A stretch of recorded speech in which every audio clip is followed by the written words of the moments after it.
Okay, I'm doing it alone. Yeah, definitely. I'm doing it alone. Because I don't care what these other people. No, but seriously. What's up, everyone? So this is going to be, if you're watching this on YouTube, it's going to be a formal season tier list. Now, there's a few different things that I'm probably going to do a little differently. First of all, I'm going to talk about every character I will be talking about. Kind of like what tools I think stand out, kind of what they need to be better, or yeah, I mean, I don't really want to talk about like what I think should be nerfed for characters. Like most characters like don't need nerfed. It's just that the lower characters usually need buffed more so. So we're gonna go through each character. I'm gonna place them. I'll probably order it afterwards. Yeah, and also like the letter system for tiers is like kind of whack. Like, I don't know. I want some interesting tier names. I don't know. I'm just gonna pick these for my top tier, right?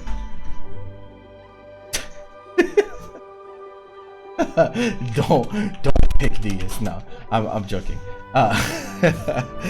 But anyway, I'm gonna place them first, and then I'll probably like name tiers and move stuff around as we go along. So we'll just start. I think some of these are in alphabetical order, but some of them aren't. Like, I don't know why it goes. Starts with the A's and then B's, and then oh no, it is in alphabetical order. No, oh yeah, because it's Fuse Zamasu. Jesus, some naming conventions in this anyway. But anyway, we'll start with 16. So 16, right? Thing about 16 is that a lot of people don't think he's very good, and they don't think he's very good because of, I think part of it is how he used to be, how strong he used to be. We all know about how strong season 1 16 was, right? Like hard knockdown on every combo, like ridiculous damage, had ridiculous Oki as well. Doesn't have those things anymore, but there are some things that he did retain from the season one days, right? And the most important thing that he retained is the 17 frame command grab, right? And like, I think it tends to be understated how important it is that this character has a 17 frame command grab. This game of Dragon Ball FighterZ is kind of ruled by command grab characters. Like, if you really think about it, a lot of the strongest characters in Dragon Ball FighterZ are command grab characters. And why is that? It's because the game itself doesn't have that much mix. So characters that are able to create their own mix-ups by themselves without assists are very, very strong, right, in general. So what comes to mind first is like, we'll always talk about Z Broly, right? Why is Z Broly strong? It's because anytime you block Z Broly, it's a guess. You can't react to command grab, right? You can guess on command grab, but you die to any of the other options that he chooses. So I think the fact that 16 has 17 frame command grab, very, very good. I think it's definitely like that tool alone makes him usable, in my opinion. There are some people that'll disagree. They think that 16 is absolutely terrible. But I don't think so. I think you would be hard pressed to find a character with a 17 frame command grab that is unusable in the game of Dragon Ball FighterZ. That being said, do I think he has issues? Of course, I think he has issues. I don't think that the meter gain issue is as big as some other people do. I think the biggest issue with 16 is that it's one is the frame data, and two, it's the neutral game, right? So he doesn't have rapid ki blasts. He does have the rocket punch, which I think he can do twice at max. But the frame data on it is pretty bad. Like, it has a lot of recovery, which is pretty bad. So that means like he's not really that big of a threat from like the long range, which means he's very susceptible to be kept out by characters that do have strong ki blast structure, like a base Vegeta, stuff like that, right?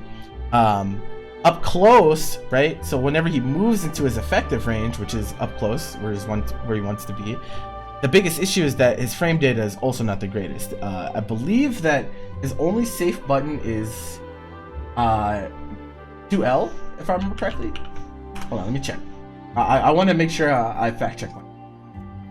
Okay, 5L minus 8, 5LL minus 10. Okay, 5M -6, 5H -8. Yeah, the only safe button he has is -4 on 2L, which is a big problem for command grab character. So the issue, right? One of the biggest problems with Z Broly, and like something that a lot of people don't think about, is not just the fact that he has the unreactable command grab, right? It's also that his frame data is actually broken, right? If you really think about, if you go look at Z Broly's frame data, you will understand why so many people get hit by him and they get grabbed by him, because Z Broly, when he presses 5L or 2L or 5LL on your block, he's -2 on each of them. So it's actually a guessing game every time he puts you in block stun.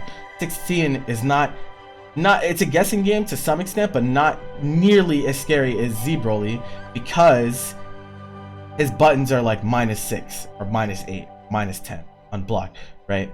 So people are much more comfortable playing on defense in terms of like committing to like a fuzzy jump or something like that. Now he does also have like the anti-air command grab, which is pretty strong. But I think what really hurts this character is the lack of good frame data. If he could play like a really strong stagger game on top of having, you know, the 17 frame command grab, then I think that this character is like A tier easily, because that's just naturally very scary. And I don't remember if I don't think his command grab gets scaled that hard either. Like, I think he can do command grab into meter dump, and it does a pretty good amount of damage. So like, he has that going for him. His armor is like just kind of okay. He has a pseudo reversal with the EX command grab. With the, you know, the ground hitbox comes out in 6 frames. Frame 1 air invulnerable. Of course, having frame 1 air invulnerable moves in this game is very good, given, you know, the way that characters pressure and whatnot. He has pretty good damage. Not great meter gain anymore, but honestly not the biggest of deals. He has access to solo plus frames as well, which is also like, you know, pretty important. Not many characters have a way to like just like, I'm plus now, right? Like Bardock has a way to do it with gut punch. 16 also has a way to do that with 214S. And even the 236S version is only -1, so it's like actually pretty scary. And it's difficult to discern which is which. And that like creates a pretty interesting mind game around which one is he using.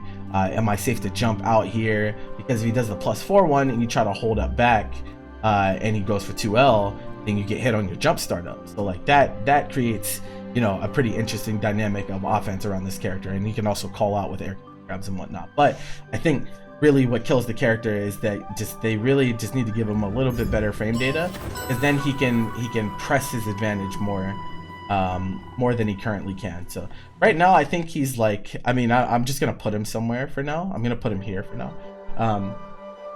But I think it's very easy.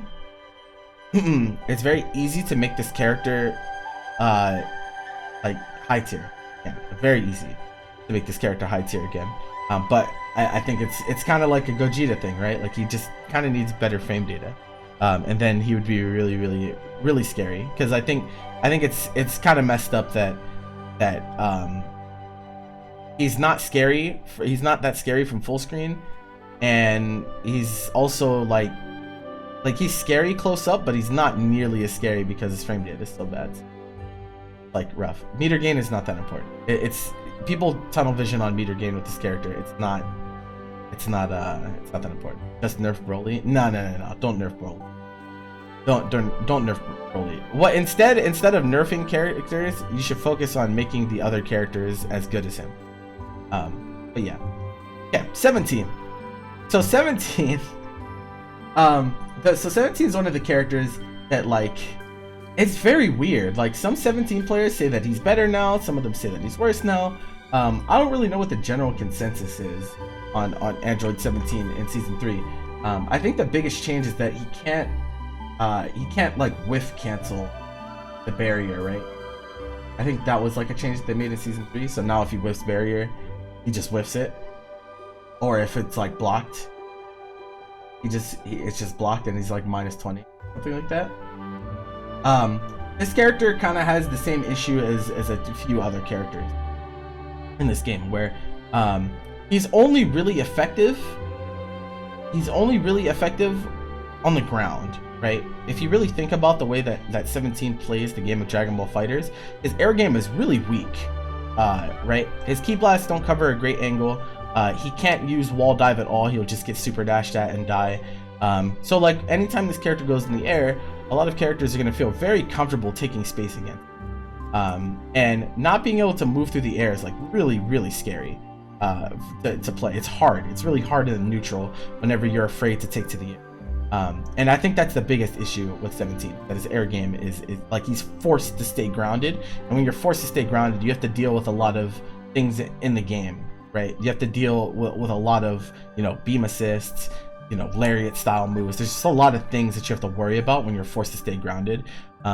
And it makes the neutral for a lot of characters easy against them, because they can just be like, okay, well, I'm gonna call beam, and if he decides to jump over and avoid it, that's a win for me, because now 17 is in the air. I'm not scared of that.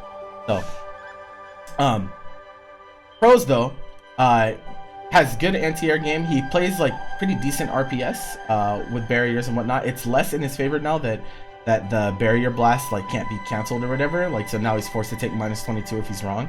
You still can't guard cancel the character, which is really good. Meter gain is like the best in the game, if I remember correctly. I think it's literally the best in the game, because he can do multiple JS strings in a single combo. So he can gain like 3 bars in a BNB, which is like ridiculous. So he's a really strong battery. Like, I think the way that this character is best played is with a strong anti-air assist. You use him to get the first hit, and then he gains 3 meters, so you bring in your mid or your anchor that has strong level 3 Oki afterwards. And I think that's really good about 17. So I think that's the way that he's probably best played currently. Feels a little bit underwhelming because, like I said, the neutral game just feels like it's not super duper great. Like, it feels pretty underwhelming. So like I think he's just okay, is how I would say. I think he's definitely better than 16. I don't know if there's gonna be a tier apart from these yet, but we'll understand that whenever as time goes on. 18 actually has the same issue, right? 18 has the same issue. Don't focus on the letter. Don't focus on the letter tiers, okay? Listen, all of you in chat, the letters don't matter. It doesn't matter. The letters mean nothing. All right. Anyway, 18 is like the same issue as 17, where the air game is really bad, right? When this character is in the air, it's like, what does she do to you?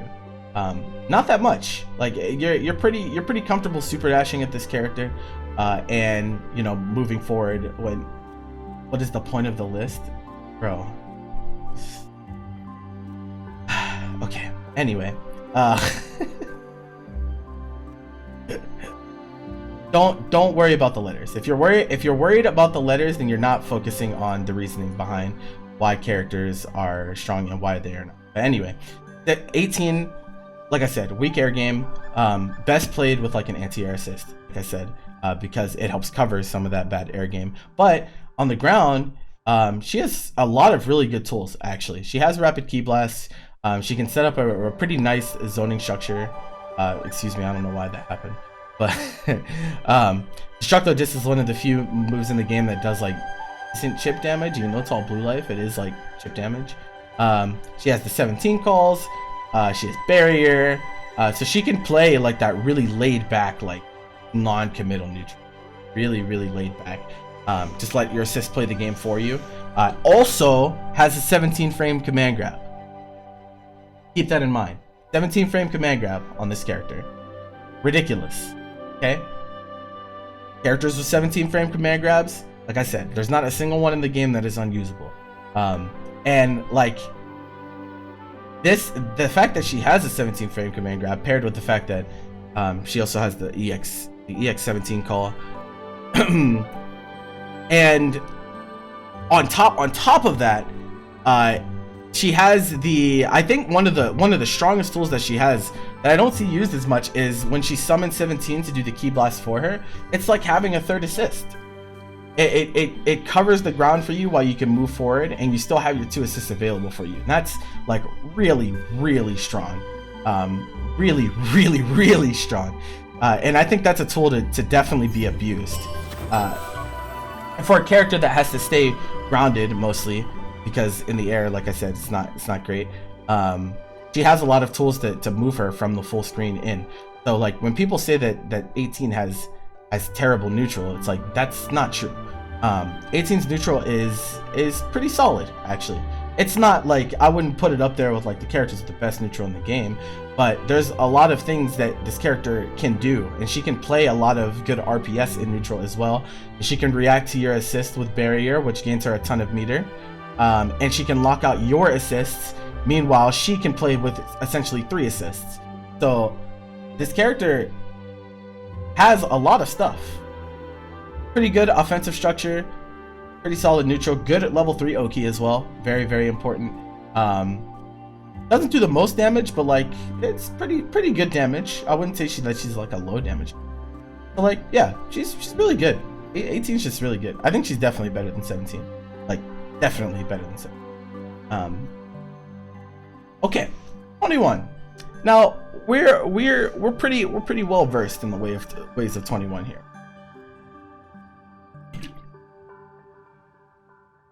But there's a lot of things to talk about with the character, right?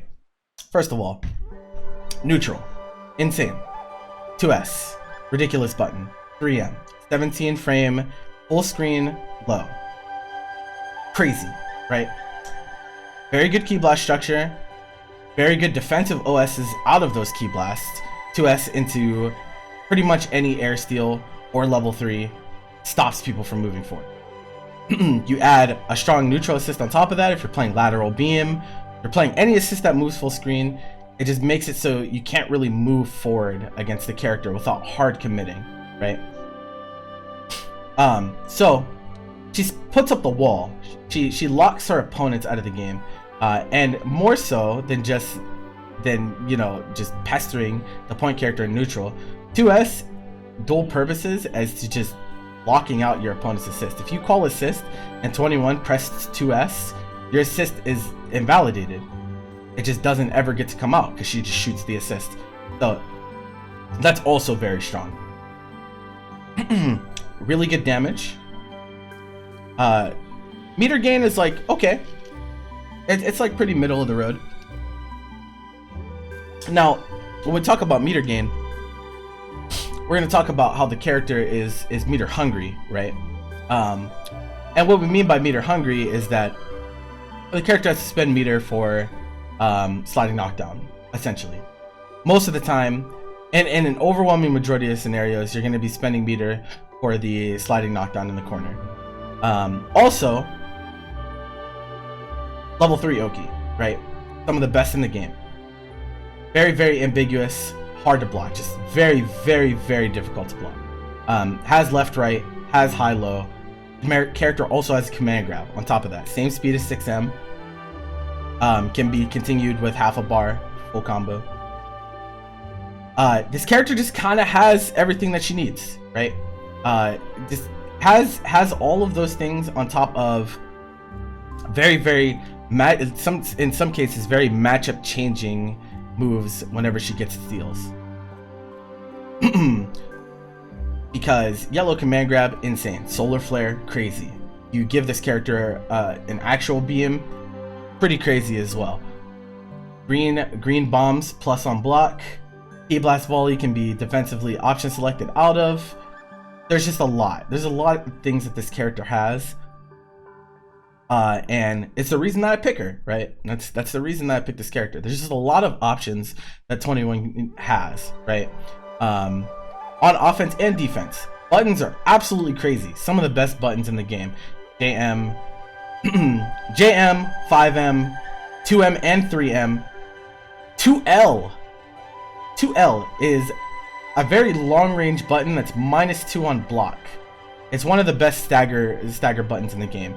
So she harasses you in the mid to close range.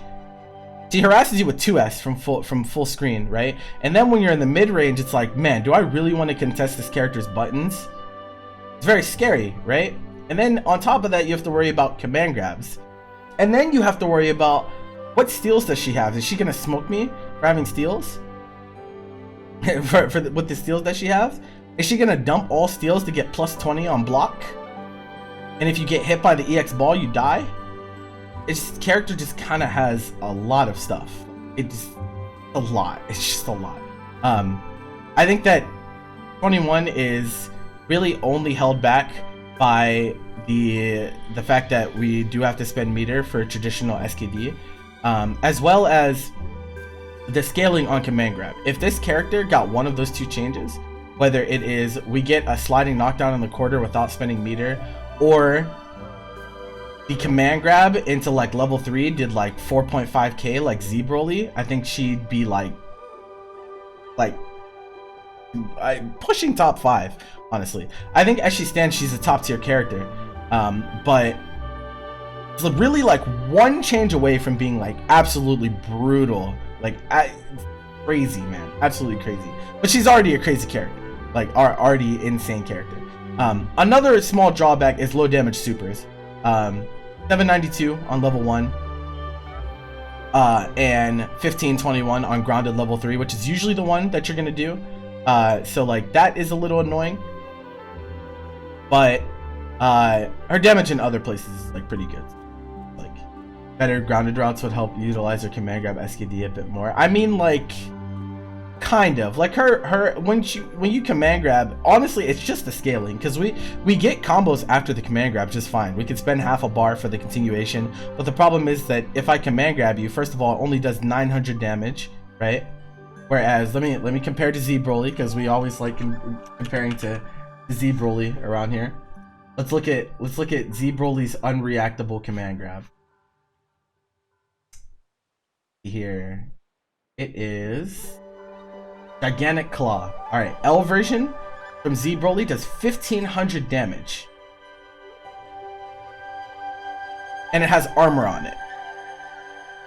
Right? 1500 damage for just the grab with low scaling, so if he decides to spend level 3, it nukes your character, right? 21's on the other hand, it's 24 frames, which is reactable because same speed as 6M. It only does 900 damage, and the combo afterwards, you get like a max of like 3.7, 3.8 usually. It's like, if she did as much damage as Z Broly off a command grab, she'd be like nearly instant pin, like crazy character. But as it stands, her role as a grappler is just kind of power crept by other characters.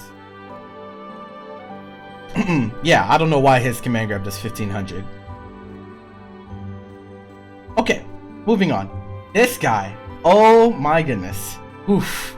Let me tell you about this guy. Bardock. Bardock is Dragon Ball FighterZ, ladies and gentlemen. He is Dragon Ball FighterZ. Anything that you think about Dragon Ball FighterZ and how characters interact with the system mechanics, Bardock is the guy.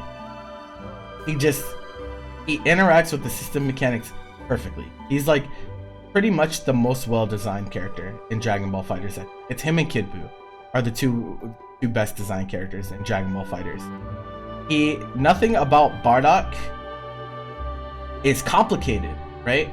He's not a complicated character. His game plan is very straightforward. His moves are very straightforward. His one single ki blast, he has lariat, he has spin, he has gut punch. Very straightforward move. But how those moves interact with the system mechanics, very, very good, right? Super, super good. We've all been EX lariated before. We know how it feels. He's just very, very, very strong, and he's convenient, right? Season 3 made him more convenient. Before, it was already convenient playing Bardock, but now he's even more convenient because now you don't feel like you're sacrificing, right? Some people in season 2 might have felt like they sacrificed a little bit whenever they picked Bardock because he doesn't have a high blocks and assist. Well, now he has that, right? Now Bardock B is very strong, definitely a really, really strong assist, but I think the other aspects of the character are what really, really make him strong. First of all, if you super dash at Bardock, right? He can press 5L. That's a really important part of the game, and that's something that we're gonna get into a little bit more whenever we talk about UI as well, because it's the same aspect. When someone super dashes at them, they can press 5L and it makes contact, and that's really, really important, because as you might understand, there's tons of super dashes in this game, right? But what else makes Bardock so convenient, right? Well, his combo structures and his routes, very, very consistent. They will like he's so consistent, right? Combos just work. His SKDs just work. His specials just work. You never really have to worry about deviating too much from your routes with Bardock, because his routes are so consistent, right? Also, DHC, right? DHC and supers. High damage level 1, right? Decent damage level 3. I think it's like 17. I want to say it's like 17, 18 or something like that. All of them are air okay. That is huge. Absolutely huge deal. There are not many characters in this game that have multiple level 1s on top of their level 3, and all of the supers are air okay. That is like a level of convenience that like Bardock is there's not many people that match Bardock on that. He has level 2, right? He can bring you to the ground with the ball super, and he has the air level 3, which is like crazy. It's like actually crazy if you think about it. So that means that it just contributes to the consistency. Bardock is so consistent because he can always end his combos the way that he wants to. If he wants to level 3, he can level 3. If he wants to knock you down, he can knock you down. If he wants to bring in another character, he can do that. He just doesn't have to worry. Yo, Dylan and Y. Yo, Dilly, what's up, bro? The Titch Prime, welcome, man.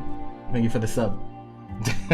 But yeah, this character is just kind of ridiculous, man. He's just so flexible. He fits into so many teams. Overwhelming majority of the time, if you pick Bardock, you're not sacrificing him. His level 1 is 814 and 20 more than 21. Why is hers considered low damage? To me, 800 is the break damage. 800 to me is like standard, right? So to me, characters that have higher than 800 are high damage supers, and characters that are below 800 are low damage supers. Now, the level 1 isn't the big deal with 21. 792 is fine, like it's fine. But the level 3 is like super low damage, super duper low damage. So yeah, we're talking about Bardock right now. He's Mr. Convenience. He just works. He always works. It just never, like, it's crazy. He just doesn't have to worry about so many things. He's just so consistent. So Bardock, he's one of those characters that you can't make bad unless you kill the soul of the character, right? And like, he's fair, right? Fair, right? He's fair in the sense that he's a top tier, but he also has very clear weaknesses, right? He struggles against characters with good Ki Blast game that play good keep away, right? Struggles to get in against those characters, and that makes him like much more fair, in my opinion, than a lot of the other top tiers. But he has a way. He uses his assists to mitigate some of those matchup disadvantages, which is, in my opinion, how a versus game should be. If your character is weak, if your character struggles against zoners, then if you pick some anti-zoning assist, then you're good, right? Yeah, Bardock A assist is actually crazy. It's a 20 frame startup assist, unreactable, that has 27 frames of block stun. It's a crazy assist. It was crazy before, and it's crazy now. It's always been a crazy assist, but people just want to talk about Bardock B. I get it. Yes, I get it. It enables your mix, but the luxury of being so flexible, like, you're happy picking A or B assist, either one. So yeah, Bardock, absolutely top tier, easy. People are gonna say like, oh, he's not top 5. Oh, it doesn't matter. It doesn't actually matter. It doesn't matter if he's top 5. It doesn't matter if he's top 6. It doesn't matter if he's top 10. Bardock is a top tier character, and your team will likely improve if you put Bardock on. That's what we're concerned about. Alright, Base Goku. This character is also nuts, right? What does Base Goku have? Good neutral, rapid ki blasts, pseudo reversal, EX elbow, crazy high damage if you have Genki synergy, great buttons, broken assist, unreactable command grab.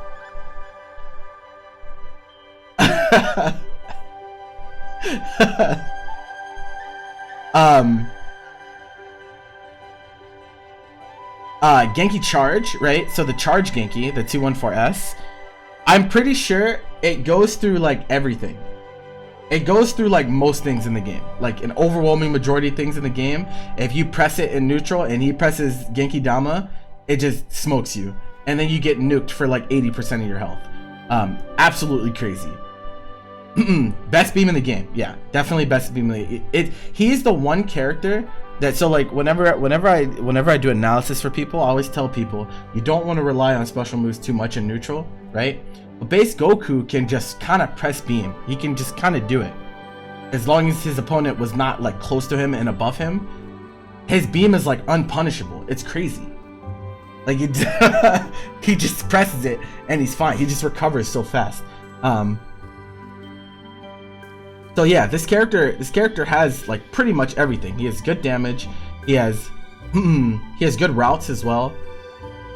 Like some of his routes can be a little hard, but like anyone can learn combos if they just put in the time. Like I said, good neutral, good buttons, good damage, command grab. He has solo mix pretty much. It's like this character only really is missing. He doesn't have a true reversal, right? It's a big deal. He can't wake up level 3, right? He just can't. That's a big deal. And he also has the issue where he can't fit on every single team, right? He can't fit on every single team because, in my opinion, if you're picking Base Goku, you should pick Genki Dama synergy if you want to get the most out of the character. So those are the two things that I think hold the character back. I think if he had those two things, if he has a real reversal and Genki was like, if they for some dumb reason made it so you could Spirit Bomb off of like every super in the game, he would be absolutely top 5. Absolutely, 100%. But I don't think they're gonna do that. But I think giving him a frame 1 reversal is something that's like feasible. But it's not like he needs it. He has the frame 4 invulnerable elbow. But because he doesn't have a true reversal, defense is kind of lacking. So no, don't give him era Kaioken. Relax over there. I don't know who said that. You guys relax. Just relax. All right. Yeah. So like, just talking a little bit more about it is because the command grab. So you might look at his command grab and be like, well, it's 20 frames. That should technically be reactable, right? And yes, you're right, it technically should be reactable, but it's not reactable when you factor in the myriad of options that he has whenever he puts you on block stun. Also coupled with the fact that the key animations of his L command grab are not visible in a reactable manner. Like when he presses command grab, you don't see the command grab until you're already in the unreactable window, you know? So it's one thing if he has like some crazy wind up or some audio cue, but he doesn't have either of those. He just yeets you. He just does it. You're already grabbed. So like, yeah, 20 frames is not really reactable. I disagree. 20 frames is definitely reactable. I have reacted to 20. I've reacted to be honest, I've reacted to things that are 17 frames before. But context matters, right? Where I'm used to reacting to 17 frames, I'm on offense and I don't have to worry, like I only have to worry about like what I'm talking about is tech chasing. So I tech chase in melee, right? And that requires you to be able to react to pretty quickly. Like you have to react to, I believe tech roll animations are like, I think tech in place is like 18 frames, 17 frames, something like that. But it's contextual, right? Because I know I can just focus on reacting because I don't have to worry about anything else besides tech chase. Dragon Ball FighterZ is not like that. When base Goku puts you in block stun, there's 80,000 other things that you have to look for. There's assists, there's staggers, and like if he decides to do 2L and you decide to try to react to the command grab and you get counter hit because he pressed 2M, you die. So like, yeah. So that's why it's unreactable. But yeah, character has pretty much everything he needs to succeed aside from the reversal. If he had a true reversal, then I think the character is like absolutely, he's already bonkers. But I think that's the thing that he's really lacking. Is his level 1 the highest damage? I believe his level 1's the highest damage when he's solo. I think.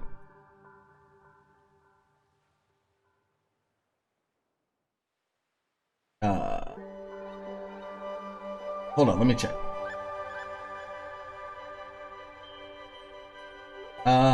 Yeah. Solo 1224 on Kaioken when solo. So, yeah. So. Yeah, 1224. That's without the beam, guys. That's without the beam. And you got to keep in mind that that's not factoring in limit break either. I'm pretty sure. So. Yeah, it hurts. So, base 2 comebacks are so slick. You gotta watch the Kaioken cutscene every day. No, he's a sick character. His assist also enables fuzzies as well. People think that fuzzies are not in the game. If you pick this character and you do button base Goku assist and they air block, you can just fuzzy them. It's one of the things that makes the shell of Tien Gohan base Goku so scary. If you ever air block, you take 50-50. Or if you not air block, if you ever stand block, it's 50-50. Like, wow. What does fuzzy mean? So fuzzy, what we're talking about is fuzzy guard break. So fuzzy guard break is a situation where your character, essentially what happens is your character takes time to transition from stand animation to crouch animation, right? So what happens whenever you take a single hit high block stun assist, your character gets locked into the stand block animation. So that means you block something standing, they call the assist, which makes contact with you, which has a high block stun. You are holding down back, right? Because you want to transition to crouch block, but your character doesn't have time to transition from stand block to crouch block. So while you're crouch blocking, you can be hit with your standing hitbox. So, for example, actually, I think I can show this, right? I can just show you. Here, let me show you. Okay. Shoutouts to doing this on stream.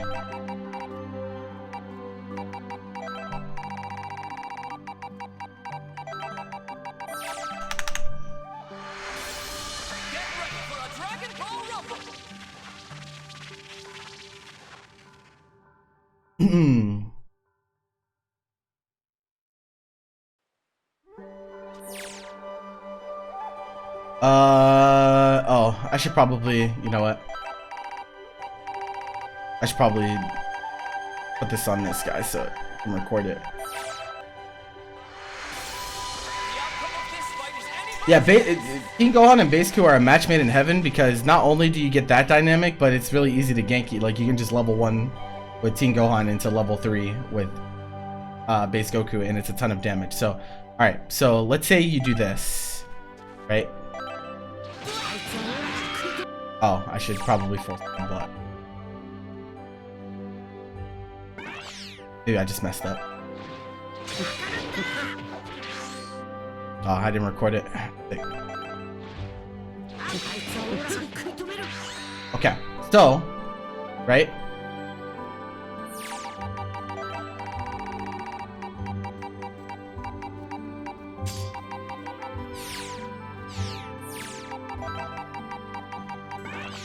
Alright, so look what happens here. Oh, I guess I just did it incorrectly. God, I'm so bad at this. I'm sorry. I don't play this character.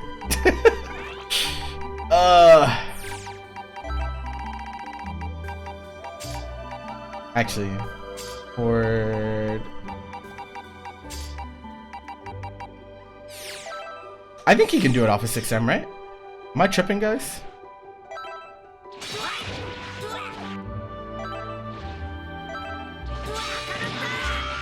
You can always crouch after blocking the 6M. I don't think that's true. I don't know if this is fast enough. Oh. Hit CPU to crouch. It doesn't. But then he'll start crouching. That's not what I want. You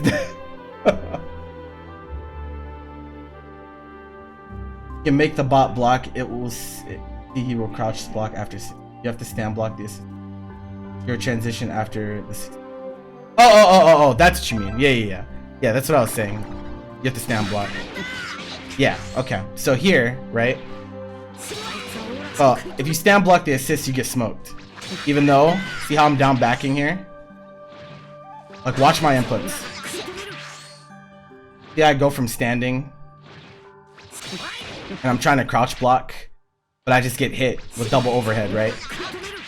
That's what a fuzzy is. Your character doesn't have time to go from stand state into crouch state. So you get hit. You're crouch blocking, you get hit with an overhead on your standing hurt box because your character doesn't have time to go from standing crouching. That's what a fuzzy is. Base Goku assist is one of the assists that enables stuff like that. Bardock B is another one. But yeah.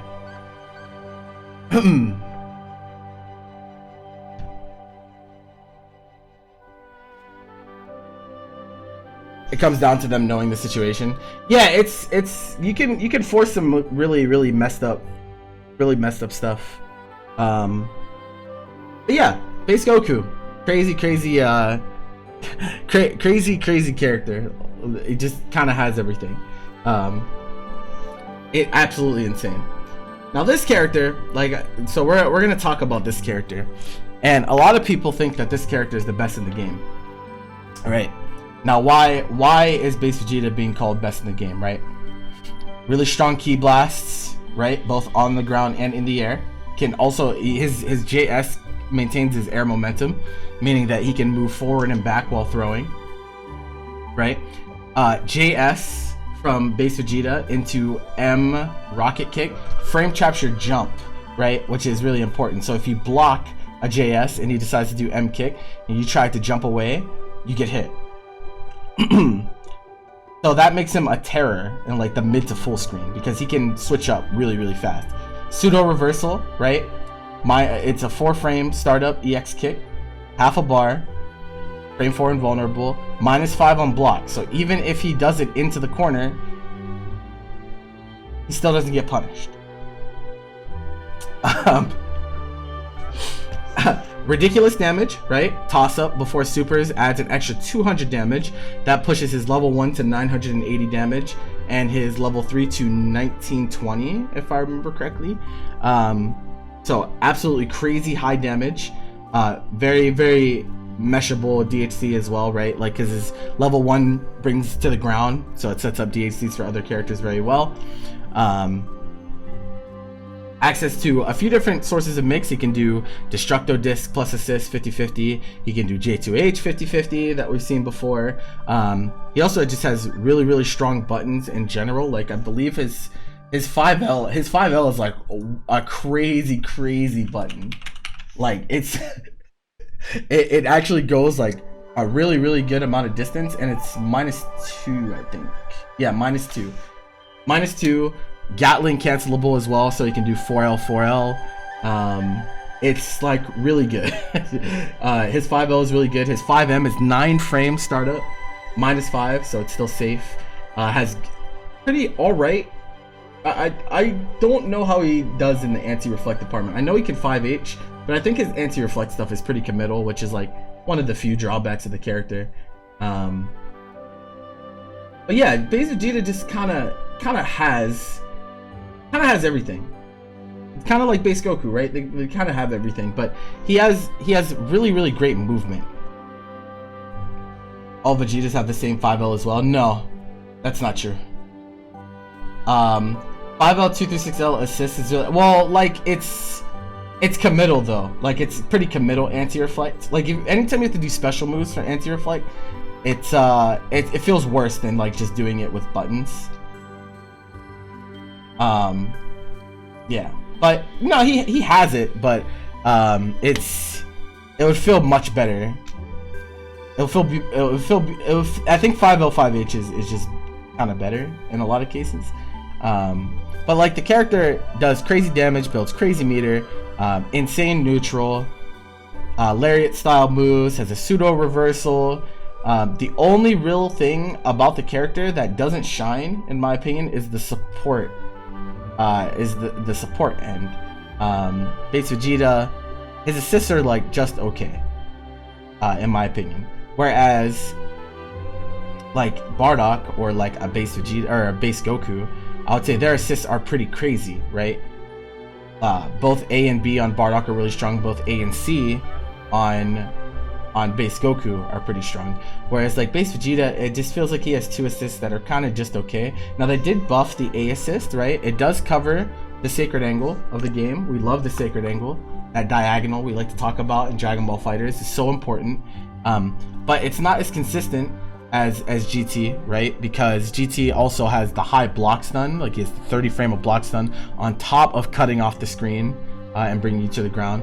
Vegeta's destructo disc assist is low block stun, so most of the time if it meets someone in the air, they're going to be actionable before they get jailed all the way to the ground. But if you hit someone, right? If you hit someone with the A assist from base Vegeta, it's very easy to confirm. It has tons of hit stun. Tons.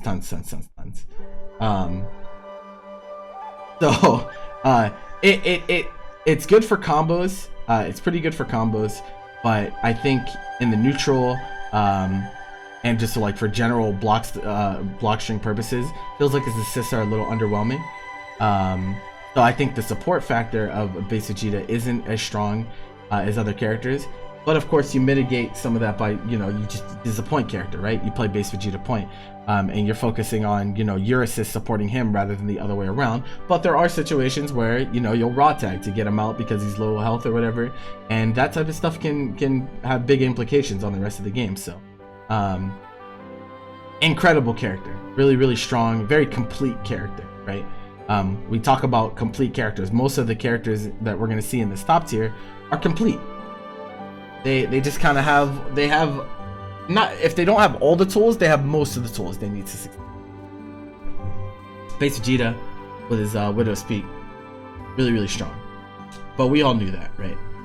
Okay. Now Beerus is in a weird place, right? Beerus, in my opinion, he has flaws. I think he was buffed a little bit into season 3. He has set play, right? Not many characters in this game have like good set play, which is really strong, of course, in a game like Dragon Ball FighterZ, where the knockdown game is kind of cursed, right? we've all played the knockdown game in Dragon Ball FighterZ before, and we've all been mad because we've been delay wake up mashed or whatever. Like we've all gotten frustrated at that before. Beerus can set up set play so that he doesn't have to play it as much. I believe that Beerus is one of the few characters that can snap as well, but I think still even in season 3, the biggest issues with Beerus are the neutral and the buttons. So like the 2M is like kind of whack. I'm not gonna lie, it has like some applications. It's like really good, like if you play him with GT assist, right, and you bring someone down from like full screen, you can like, you can catch them maybe trying to jump again, and you get a 2M starter, but like it's not super great.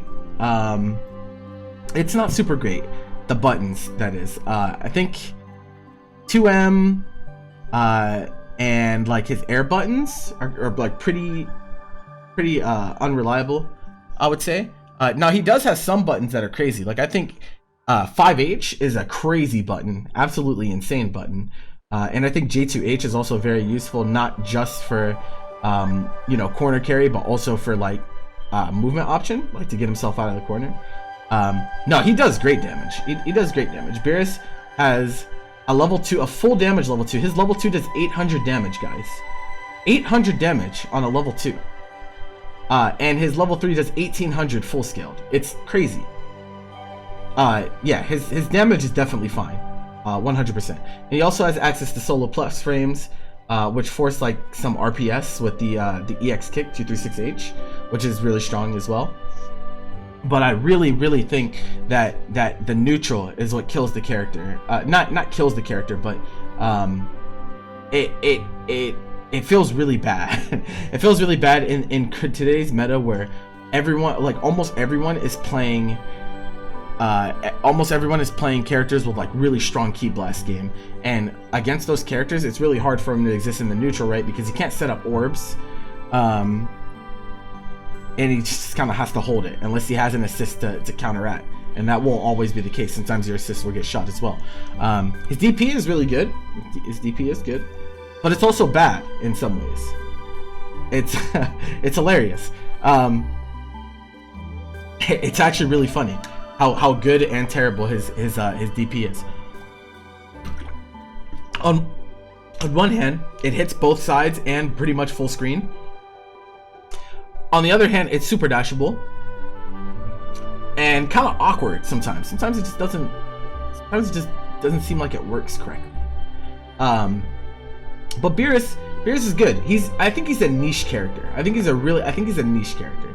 You pick this character, you're gonna have to support him some really strong neutral assists.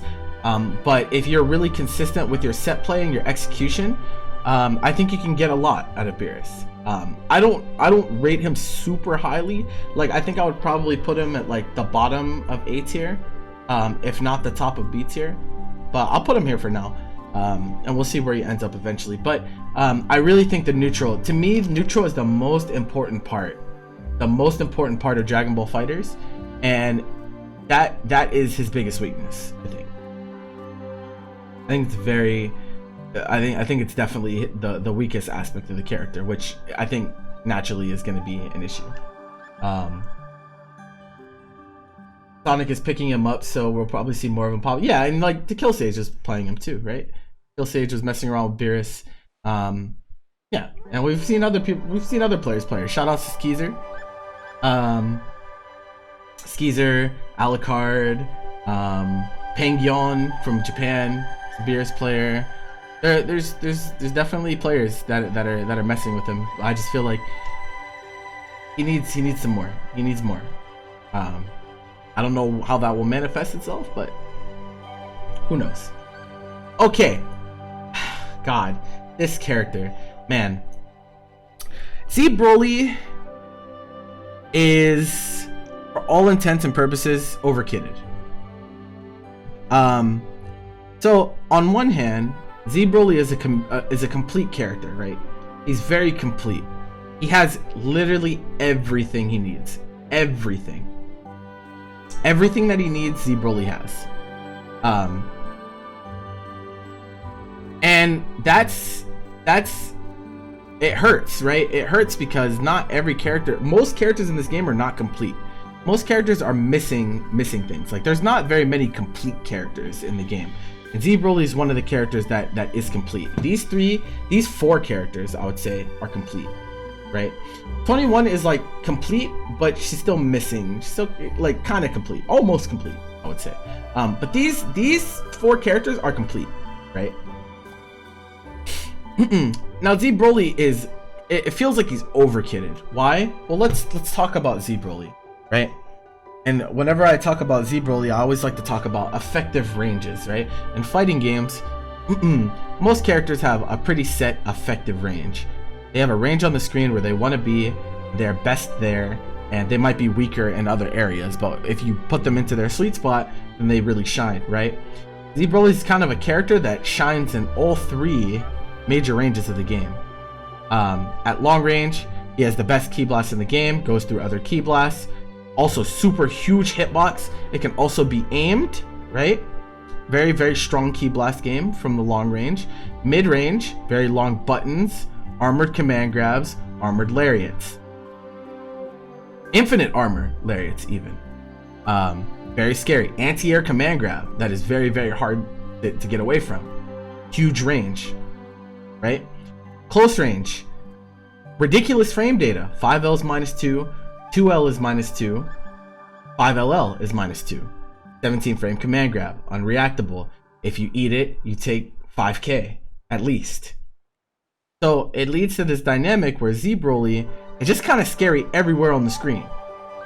Everywhere. He's just really scary everywhere. And that's the main thing about this character, is that he doesn't really have a place on the screen where he doesn't want to be. Right? Now, do I think the character has flaws? Yeah, kind of. I do think that we see a little bit too many of these solo Z Broly comebacks. You know, against 3 characters or whatever. I do think that he does need the assist. I think he really does need the assist to really shine. The way that Z Broly wants to play, I think that he does need the assist to cover. Because if you have the assist, then it allows you to play a very like weighted RPS, where if you get hit, you lose your character, and if he gets hit, it's, you know, he gets hit, but it's not the worst. I think a big problem right now is that people overextend against the character a lot. Like a lot. Like for example, if you knock this character down, right? If you knock this character down and you don't have an assist, and your meaty does not land, and you're trying to stagger Z Broly over and over again, then you're leaving yourself susceptible to be armor EX lariated into 70% of your health gone, right? So I think people are not effectively disengaging from the character as much. You also have to keep in mind that his ki blasts are very strong, but there's no chip damage in the game. So it's okay for you to just down back against them from full screen. That's absolutely fine. It's the same thing against Freiza. We'll talk about that in a bit. But most of the time, impatience and overextension kills people against this character. Now, he's very strong and he can create a lot of opportunities for himself. I don't want anyone to think that I'm saying that he cannot. But I think a lot of the reason that we see so many, you know, 3v1 Z Broly comebacks is because people don't really respect him in the spaces that he needs to be respected. And he commands your respect in a lot of the ranges of the game. So you kind of just have to hold things sometimes. And also, like, as people get better with fuzzy jump defense and whatnot, you know, it's a whole new thing. But either way, Z Broly is very, very complete, very, very complete character. Of course, he's very strong, definitely one of the best in the game. And yeah, he just wins a lot of matchups. Like, he just wins a lot of matchups. All right, Ginyu. Ginyu's a weird character. Ginyu's a really weird character. Ginyu is a character that goes into a category of these characters that have like nearly broken, quote unquote broken, nearly broken offense, but really, really weak neutral, right? Well, weak neutral in some senses. So if Ginyu gets the opportunity to summon, right? If he gets the opportunity to summon the goons, then suddenly his neutral's not so bad anymore, right? Because one of the summons is a beam. There's like the comet, which just covers the screen with ki blasts, and none of them go away if you hit Ginyu, right? So it allows him to force favorable trades. And I would say the best player in the world at forcing this dynamic is Double L. Double L is the absolute best Ginyu in the world at summoning, right? He summons the goons, and then he decides to just vanish in neutral. Or he decides to just go in and force a situation to happen, because he understands that even if you answer, right? So if he summons Raccoon or something, and vanishes, and you 2H to vanish, you still have to deal with the steal. You still have to deal with the summon afterwards, right? So there are times where Double L will vanish and get 2H'd, and then the Raccoon Beam hits them, and then they get full comboed. And Raccoon Beam is like one of the highest damage starters in the game. So It's a character that can kind of force those scrambles. It's like controlled chaos. It's controlled chaos for him. Like he floods the screen with like stuff that obscures, can't see anything that's going on, and he forces scrambles that are very heavily he's very heavily in his favor, right? And that's what Ginyu does best. Unfortunately, he does suffer with having really bad matchups. Like he loses to a lot of characters in the game. Like 21 deletes him. Freiza does very well against him. Base Vegeta smokes it. Like there are a lot of characters that beat Ginyu, right? But that dynamic of how the character is played means that every matchup is winnable, right? Every matchup is winnable, especially when you factor in Don Freedon. Thank you for the follow. Especially when you factor in body change, right? If you run a C assist with Ginyu, then that means off of pretty much any hit. I think, correct me if I'm wrong. If there's any Ginyu players out there, let me know. I think that if you hit someone with Ginyu off of any hit and you have C assist available, you can just take a character. That's like insanely strong. It's really, really, really strong. Now there is an issue. There is an issue with the strategy, right? The issue being, you might take a character and you don't know how to play them, right? Not everyone has really deep character knowledge, right? To the fact where no matter what character they're playing, they know what to do with the character afterwards. That's a big deal, right? However, almost no character in the game. Well, we had this debate, right? We had this debate whether we thought, do you think Summonless Ginyu or do you think Videl is the better character? And it was pretty funny. I did a poll on Twitter, and actually people said that Summonless Ginyu is a better character than Videl, which was really funny. But Summonless Ginyu is really bad. It's really, really bad. You at least, at the very least, you still get a pretty good assist. You get a pretty good assist. Ginyu's A assist is pretty good. And even if you were playing B assist and you get body changed, it defaults to A assist, which really brings into question why do they hate Tien so much? I'm not really sure, but yeah, his assist is pretty good. His buttons are not great. I don't think he has a 2L low either. If I remember correctly, I think his 2L's a mid. He does have like some weird, very, very weird stuff. And Ginyu is a character that forces you to like kind of understand the matchup, right? Because you can get smoked by Ginyu. Like his 5H is a low. Like that's just weird. Like it's a 5H low that goes through P blasts. It's just weird, right? Like it's just kind of weird the way that the character works. But he's a character that, like, if he gets the hit and he knocks you down, it's a nightmare. It's a nightmare to deal with. It's very, very scary. So Ginyu, man, I feel like almost I want to make another tier for this.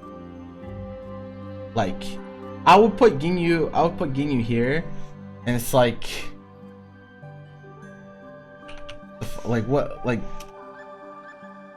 what is this character? I don't really know.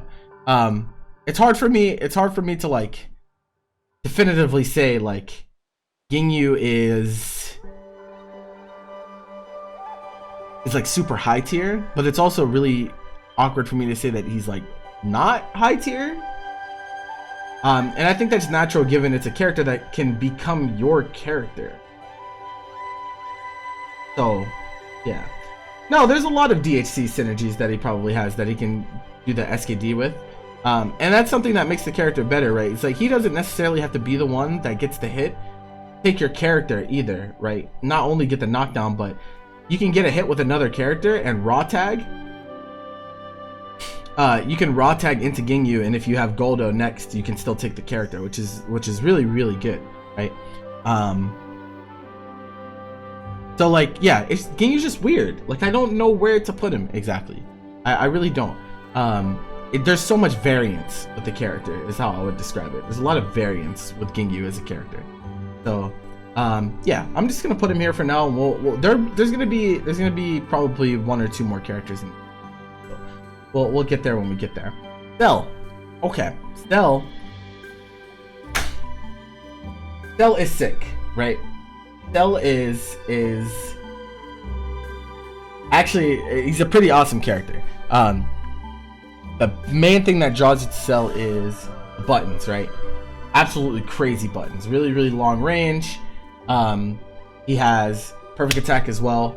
Is an anti-air. Having an anti-air move in this game is really important. He also has access to mix, like very simple mix. With high blocks and assists, right? If you're playing Kid Buu, if you're playing Bardock B, he has, the EX perfect attack. Of course, he has, he's one of the best at doing block string call Kid Buu, because his buttons are so long range that, like, you don't really have to worry about it. Like, you just pick your direction and then that's it. Then you have your mix. So his stagger game is really, really strong because his range is so long, right? He has a 5M and a 4M. He can steer his rolling crush to stay spaced from his opponent to avoid punishes and play like the RPS afterwards. Has level 3 mix with the left right. The left right after level 3, which, because whenever he presses EX rolling crush, he gets to choose the direction afterwards, so you don't really know which way he's going to be on. So that's pretty good. The main thing that the character struggles at is kind of the mid to full screen game. He doesn't have key blast, right? Not only does he not have grounded key blast, he doesn't have air key blast. So a lot of the way that Cell gets his hits is going to be movement, right? Because you'll see Cell players commit to beams quite a lot, but against like really strong players, like, you don't really want to just be like throwing out beam in neutral most of the time. But like, Cell gets shot. He gets shot. He does have some tricky stuff, like, it just kind of, he can maybe gimmick his way in every now and then. You can 2S, which is like plus on block if they decide not to reflect it. And he has, like, I think it's J2M, the teleport slap. Is it J2M, guys? Let me know. I think it's J2M. So you can, like, do some shenanigans with that, but it's not consistent. It's not, like, I wouldn't call it reliable, like neutral tool. So like, that's his weakness, is that he can't really play the mid to full screen game that well. He can play the mid screen game well. Full screen is like kind of an issue for him. And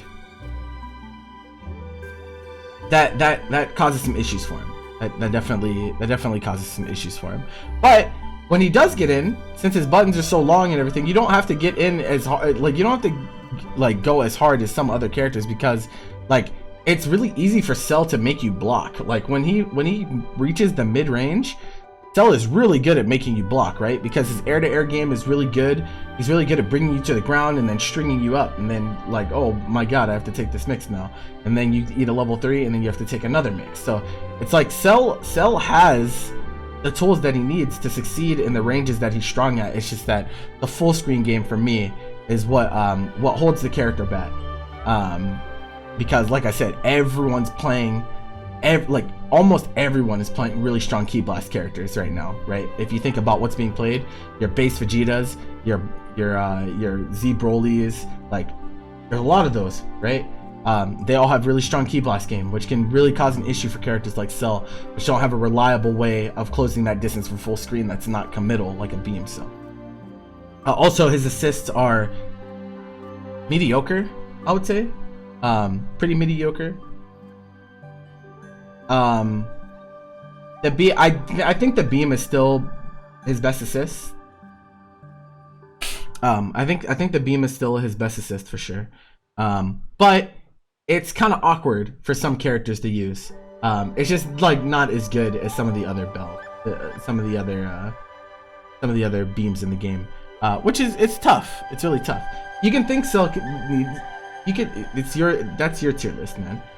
In my opinion, if your character does not have strong key blast game, it's really hard to justify being S tier. You have to excel in like every other aspect of the game to be S tier without strong key blast game. Yeah, like having no key blast in this game is pretty bad generally, and he's not that great of a support character. Like, Cell is not a great support character by any means, whereas Bardock is a pretty good support character now. So yeah, Cell is he's strong. He's really strong. Fits on a lot of teams. I would almost argue that like Cell is probably best mid. He kind of feels like a mid to me, where you need to play a character that's really strong and neutral, that has good Ki Blast game with no meter up on point, and then you bring Cell in, and then he locks out the game from your opponent with all the tools that he has. It's really good. So yeah, don't if you're paying attention to the letter, if you guys are paying attention to the letters, you're not paying attention. All right, listen, the letters don't matter. Doesn't matter until literally everything is done. Anyway, but yeah, Cell's really strong. Cooler, okay, now Cooler is a character that is pretty hotly contested in this community nowadays. So I would venture to say that like in season 2, most people agreed that Cooler was pretty strong. And it even had top player representation, right? We had Dogra playing Cooler. Of course we have Kaiden. But now it seems like the opinion of Cooler has fallen, and it's interesting. It's very interesting. So on one hand, Cooler has flaws. He first of all, I think as funny as it is, like I think he's an anti-meta. He's like kind of like we called him anti-meta in season 2, right? Because he counteracts a lot of things in the game, right? Like he can punish bad assist calls, he can punish bad air movement, he has a DP, he can't be safe jumped because he has a frame 1 counter on the level 3, right? Those are all really strong, like really strong. Now on the other hand, he doesn't really mix you, quote unquote. He does, but he doesn't. People always say like, oh, give this character a 2L low. That's not what the character needs, I don't think. I personally don't think that that's what the character needs. He already has 2 lows. They're not fast lows, but I think the character would be an absolute nightmare if you gave him a 2L low. You know, like a 6 frame or a 7 frame or an 8 frame low. I think it would be crazy because he already he also has the special low as well. I think the craziest part is that the dive kicks, right? The dive kick to me is the strongest aspect of the character. The dive kick is plus on block, and it's also an overhead. So the dynamic of blocking against Cooler becomes, can you answer the dive kick? If you don't answer the dive kick, free pressure for Cooler. Again, more string resets. Really strong. Also has extremely long range buttons.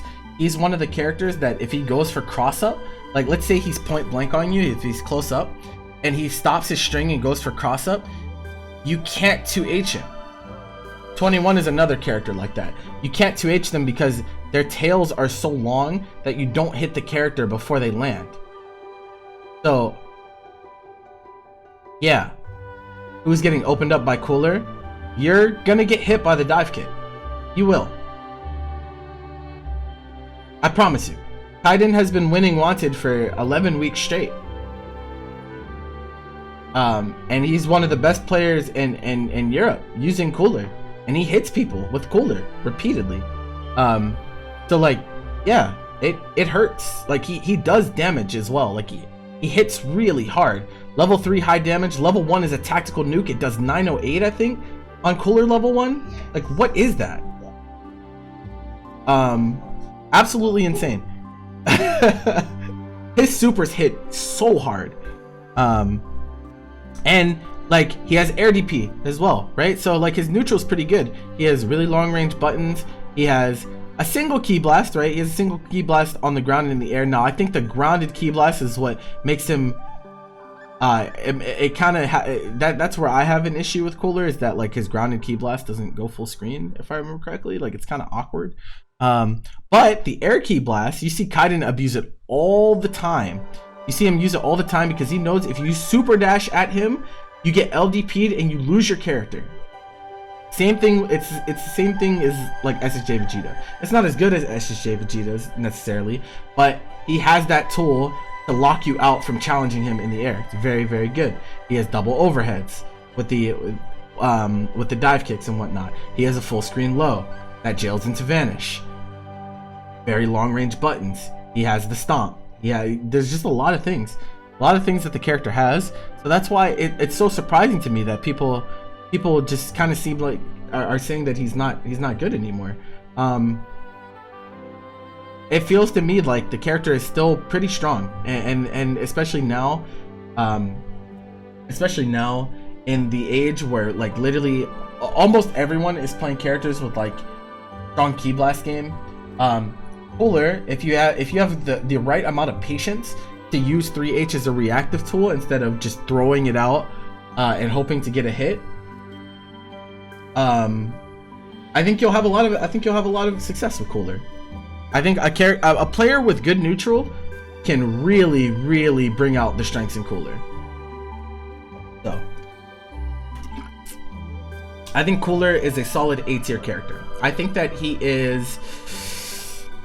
Do I think he's better than 18? Not quite. But I think he interacts with the way Dragon Ball FighterZ is played pretty well.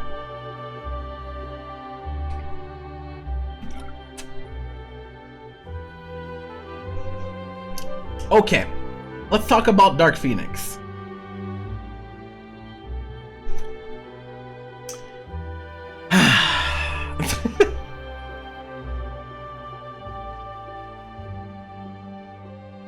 Hold on, I need another tier.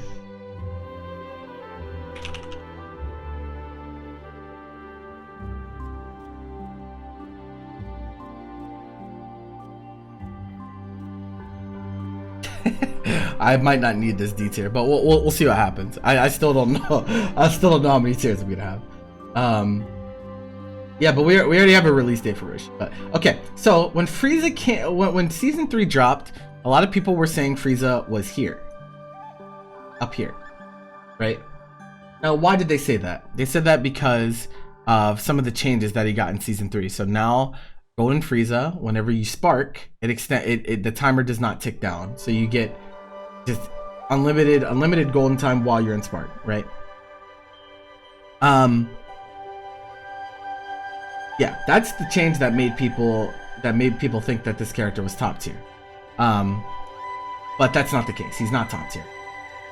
Let's talk about his strengths and weaknesses, right? Strengths. He's a zoner, right? He has a myriad of projectiles ranging from Ki Blast property to Beam property that impedes his opponent's movement. I think that is the most important thing about Freiza, is he stops your opponent from moving, right? That's the most important thing. So for example, if I'm shooting you with Ki Blasts, right? And you try to jump and I press EX Pillar, you get hit. You try to move forward, I press EX Pillar, you get brought to the ground. You cannot move against the character very well. Now you can whenever you reach to the mid-range, but from full screen, it's very difficult. It's very difficult because EX Pillar is a 17 frame full screen move for half a bar. Very strong, right? And it's Frieza's best tool. His absolute best tool. Now he has other stuff. He has the discs, he has orb, but the biggest problem with Freiza is that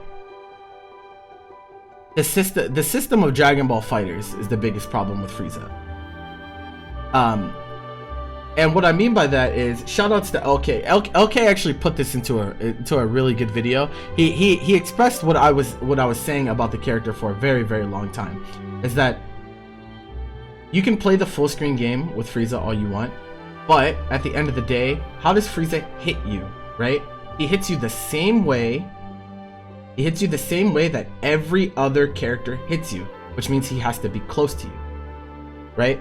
He has to be close to you to hit you and get meaningful damage. unless you run into a random EX pillar or a key blast or something like that, because all of the stuff that he does from full screen, you can just block and it does no chip. So you just kind of sit there, right? Kind of let him flail around and throw his stuff, and you look to move whenever he's done. So that's the biggest problem with Freiza, is that he is a character designed for zoning, but zoning is not a viable win condition in Dragon Ball FighterZ because of lack of chip damage. Now, do I think they should add chip damage? I don't know about that. I really don't, and that's coming from a Freiza player. Really, I don't know if it's good for the game. I'm not sure. But that dynamic really hurts him. Really hurts him because he has to still go in and hit you, and in the close range, Freiza has some issues, right? Like his 5L is not great at all. Like it's definitely not that good. Now his 2M, right? His 2M on the other hand, absolutely broken move. Absolutely broken move. 2M is a 2-hit, 10-frame normal that is -2 on block. Absolutely bonkers normal. One of the best in the game. Bad on whiff, but really, really strong in strings and for stealing turns. People say that Freiza doesn't deal damage. I disagree. Does great damage. The issue is how he gets his hits, right? It's the starters, right? Because if I shoot you with Key Blast from full screen and I have to spend Vanish, of course my damage after that is not gonna be great. But if he hits you like any other character does, his damage is pretty good. And he also gets really good level 3 Oki. He gets super jump IAD high-low that almost no Freiza is doing. And the advantage of the level 3 goes up depending on how high or low that you are whenever you level 3 them. Very, very important. He can force plus frames with discs, and he has an unreactable cross up. Right? Those are all very good. But character struggles on defense, and he really struggles whenever people realize that you can just block. You can just block against Freiza when he's full screen. Now he does have an absolutely dumb, he is absolutely stupid defensive mechanic in the form of Golden Freiza. Absolutely stupid. It's so dumb. It's so stupid. But it's a one-time use, right? But it's a character that you must play. You must know the matchup against Freiza, right? If you don't know the matchup against Freiza, you will lose. I promise you, you will lose. Especially when it comes to interacting with Golden Freiza, because Golden Freiza, it's a 3-frame reversal, or it's a 3-meter reversal, right? But instead of you know a traditional level 3 where they hit you and then you just get a bunch of blue life and you get knocked down.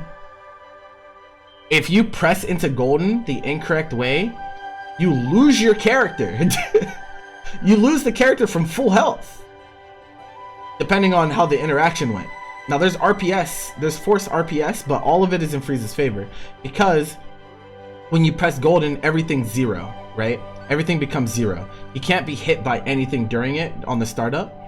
And he's actionable immediately after freeze, which means he can hold tag while he's while the Golden animation is playing. For frame 1 raw tag, he can jump immediately. He can super after Golden freezing, right? He still has the level 3 reversal. He has vanish. He has buttons, right? He can just challenge you with a 6 frame if you're already in recovery of a move.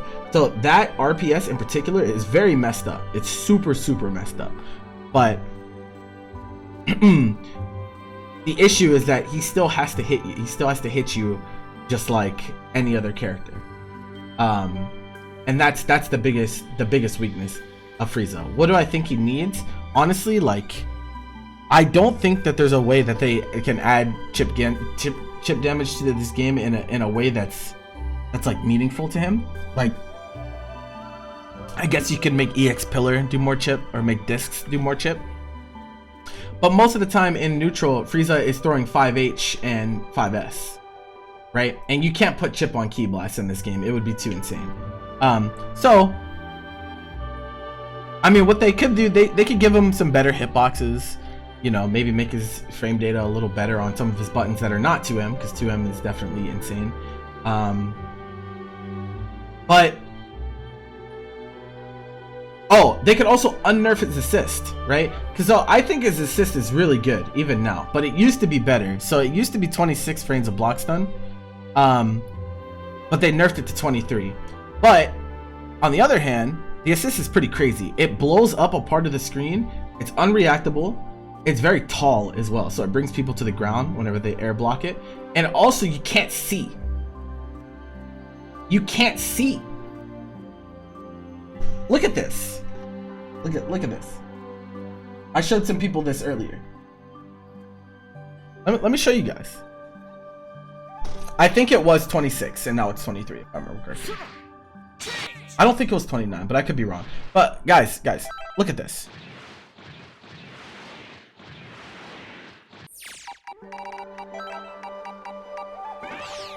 Right?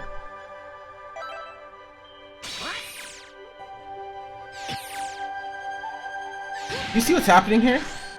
Because I don't.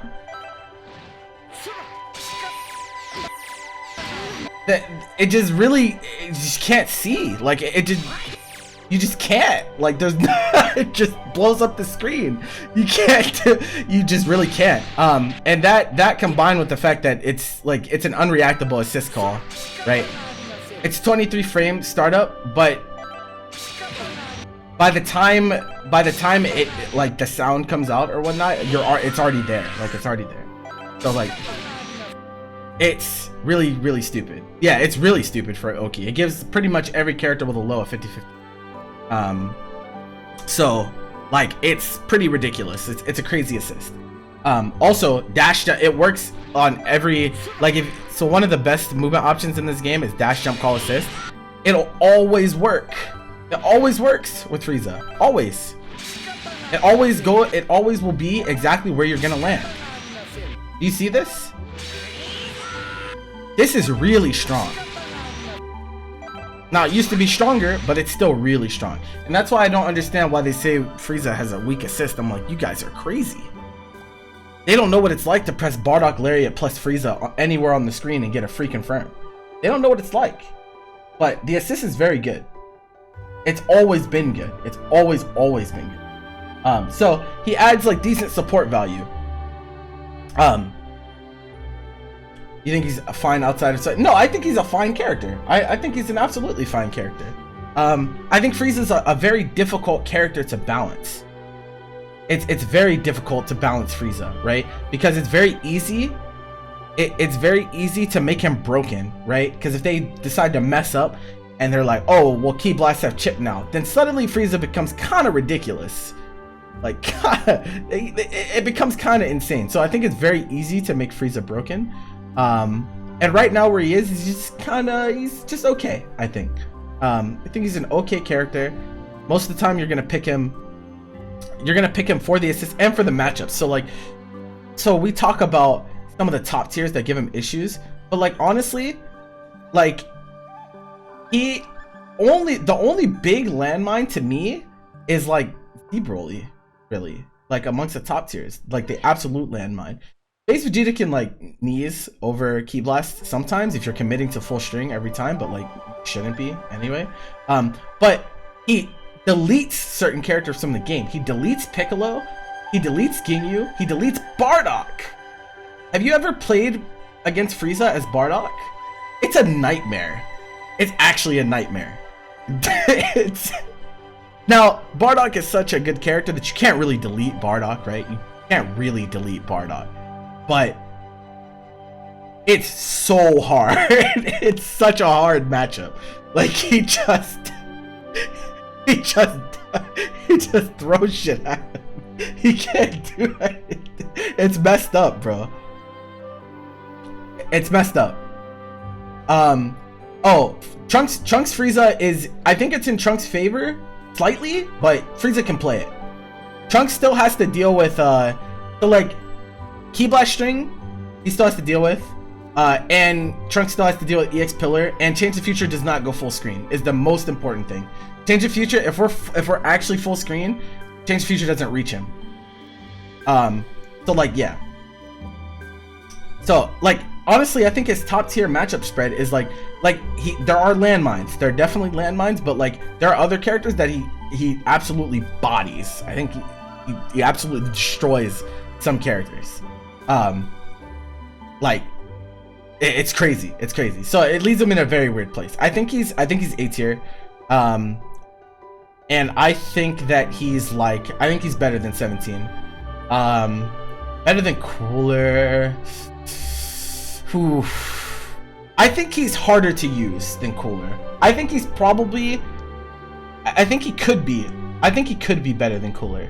But I think he's really hard to execute. It's hard to execute with Freiza. I think it's difficult. I think that's the main thing. He's a pretty intricate character, right? Like he has tons of moves. His routes are not traditional, right?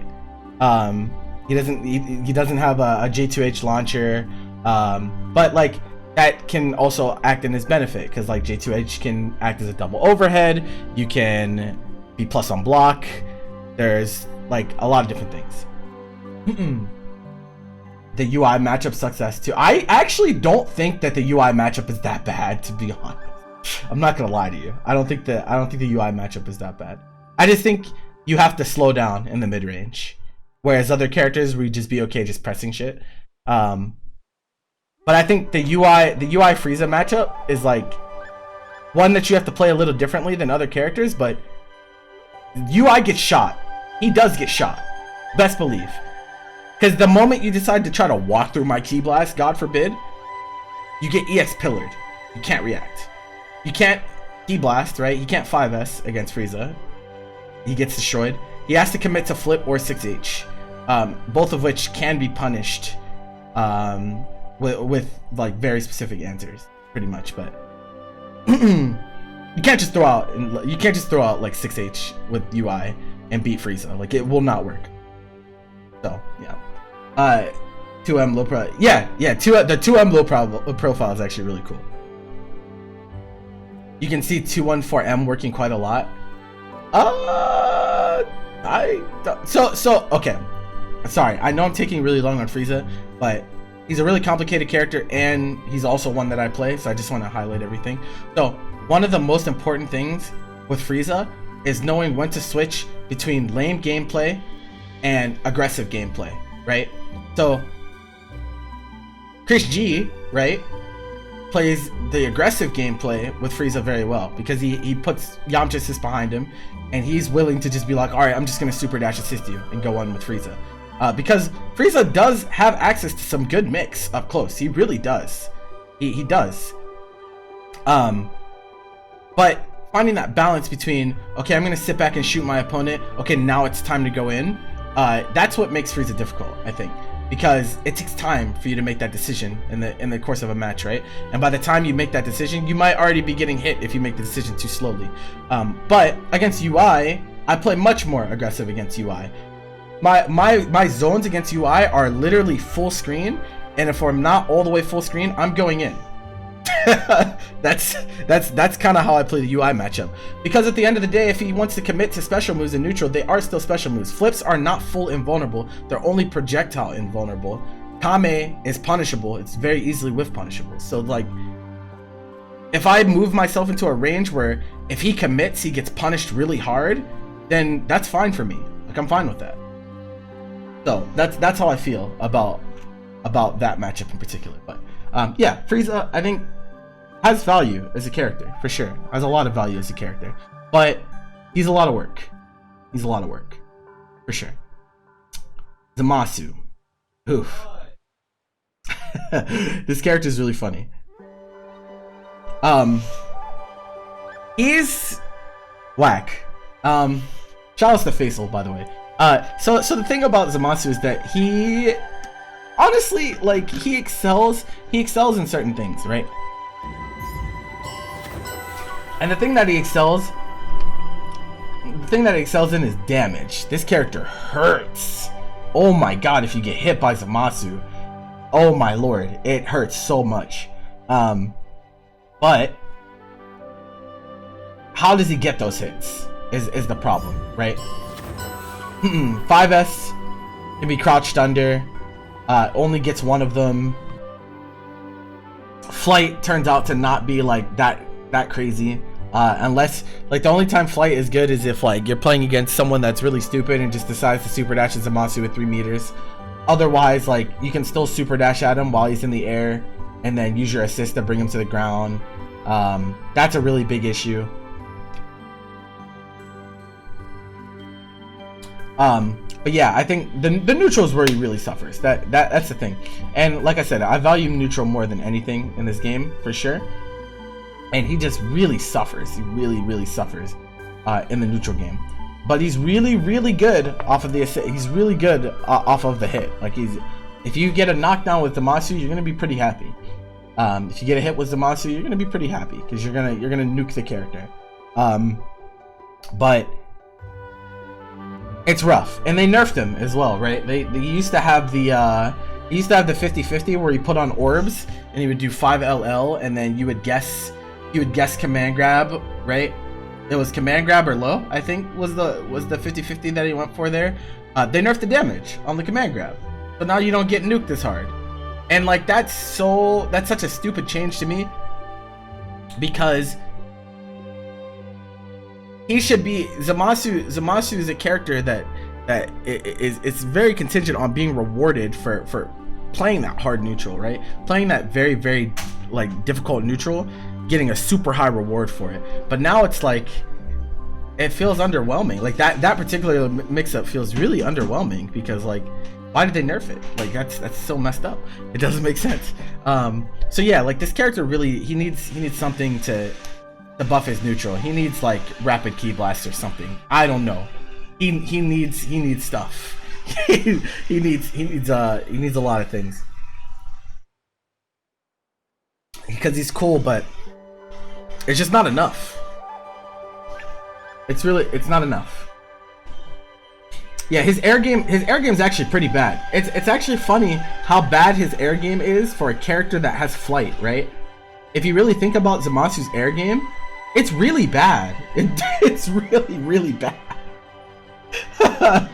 It's really bad. Most of the time, like I said, unless someone is just YOLO super dashing at you, you're not gonna feel good being in the air as Zamasu. It doesn't feel very good. And it also doesn't feel that good being on the ground either, because ki blast sucks. So it's like it kind of sucks. I don't know. He needs a lot of help. He needs a lot of help. Alright. Adult Gohan. Oh man.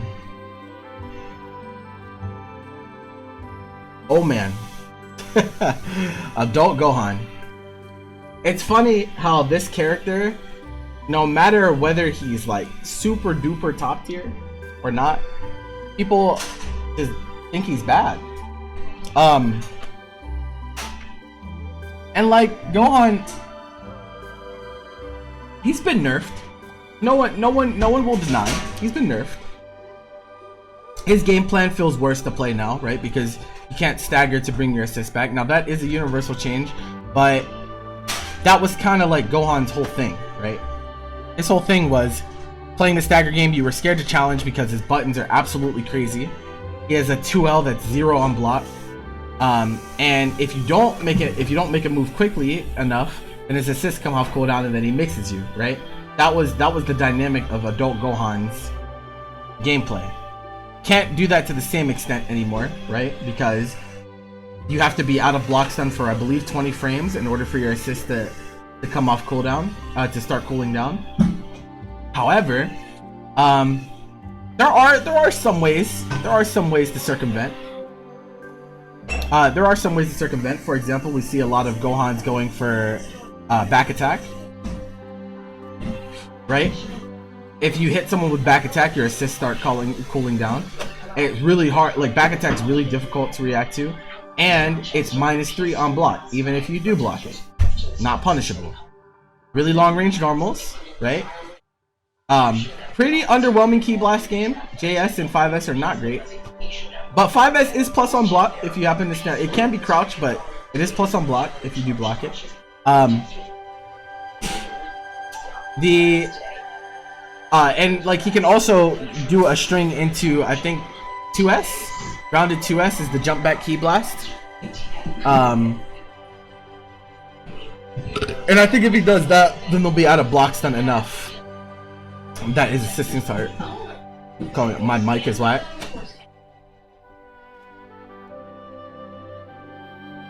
What? Oh, it's probably because the vacuum.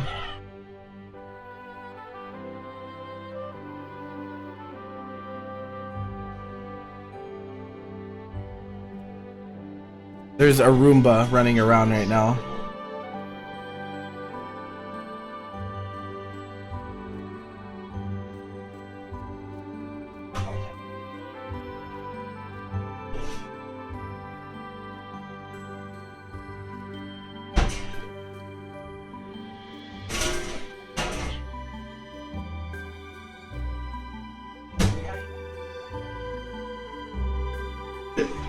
Hold on.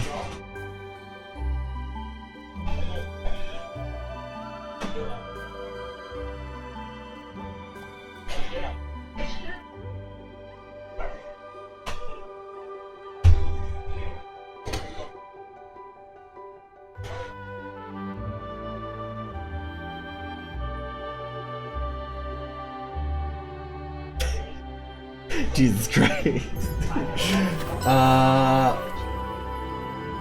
This is supposed to be Otak. I don't know how to say your name, but thank you for the follow. Is this better or?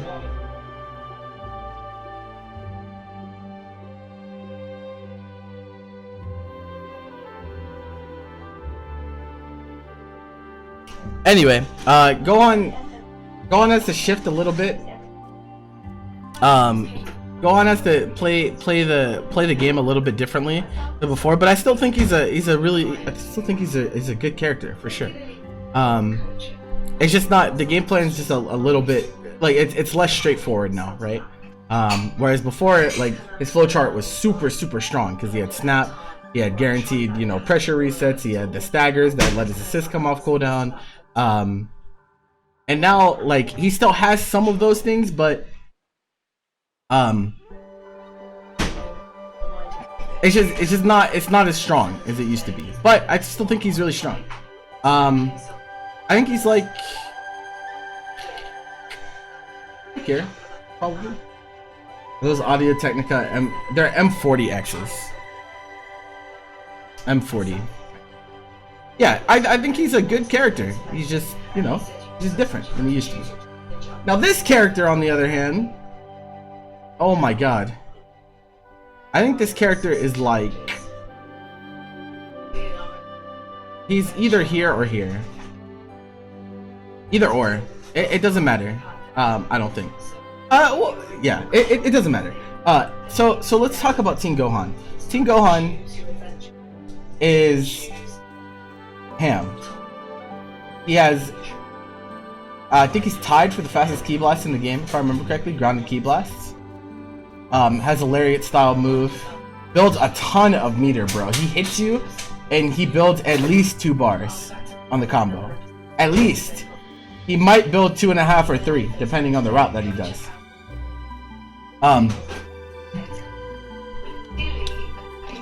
Damage. Crazy damage, right? Very long combo extensions. Level 1 is a rocket launcher. Has a level 5 as well. Insane. Insane character. DP assist as well. DP assists are very strong in the game of Dragon Ball FighterZ.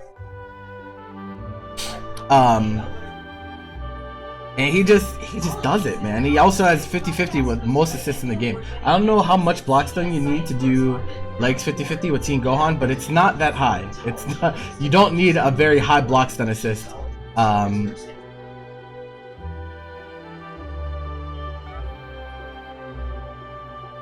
What does Bardock have that Tien Gohan doesn't? He's much more flexible, I think. I think he's much more flexible. And what I mean by flexible is like Gohan can't level 1 mid-screen. is like a big deal for me. None of his supers are air okay. Is another thing. Bardock's lariat is better.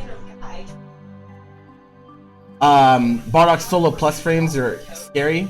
Are arguably scarier than EX legs. So EX legs are scary, but not solo. Bardock just works. Like, he always works, you know? Whereas Tien Gohan has, like, kind of some issues where sometimes he can't super, sometimes he can't, you know what I mean? But I think outside of that, his tools are, like, really good. And Tien Gohan's, he's super top tier character, for sure. 100%. But I think that those little issues can actually have big implications in matches. Yo! Dude, converting from Prime to Tier 1, let's go! September, boys. All of you can do the same. At a discounted rate as part of September. If you've never subbed to the channel, it is $3.99. Gotta get that 6-month discount. Ooh! Let's go. Let's go. Oh, sorry. Where was I? Tien Gohan. Yeah. Okay. So, like, they both fulfill similar roles. Oh my god. Marauder with the 5 gift subs as well? Bro, how many subs are you gonna gift? Relax. Thank you, bro. I appreciate you. Lord. I think some people in the chat even got gift subs. Congratulations. Congratulations. So Tien Gohan and Bardock are very similar, right? They're very similar. Also, Tien Gohan has that thing I was talking about. Remember what I said? When you super dash at Bardock, he can press 5L. Look at these 3 characters. They can all do that, right? All 3 of these characters can do that. It's very important in Dragon Ball FighterZ. It really is. Oh my god, bro! Yo! Bro. What? What? Alright, Jude. You're gonna have to relax, bro. What in tarnation? 30 gift subs, bro? Relax.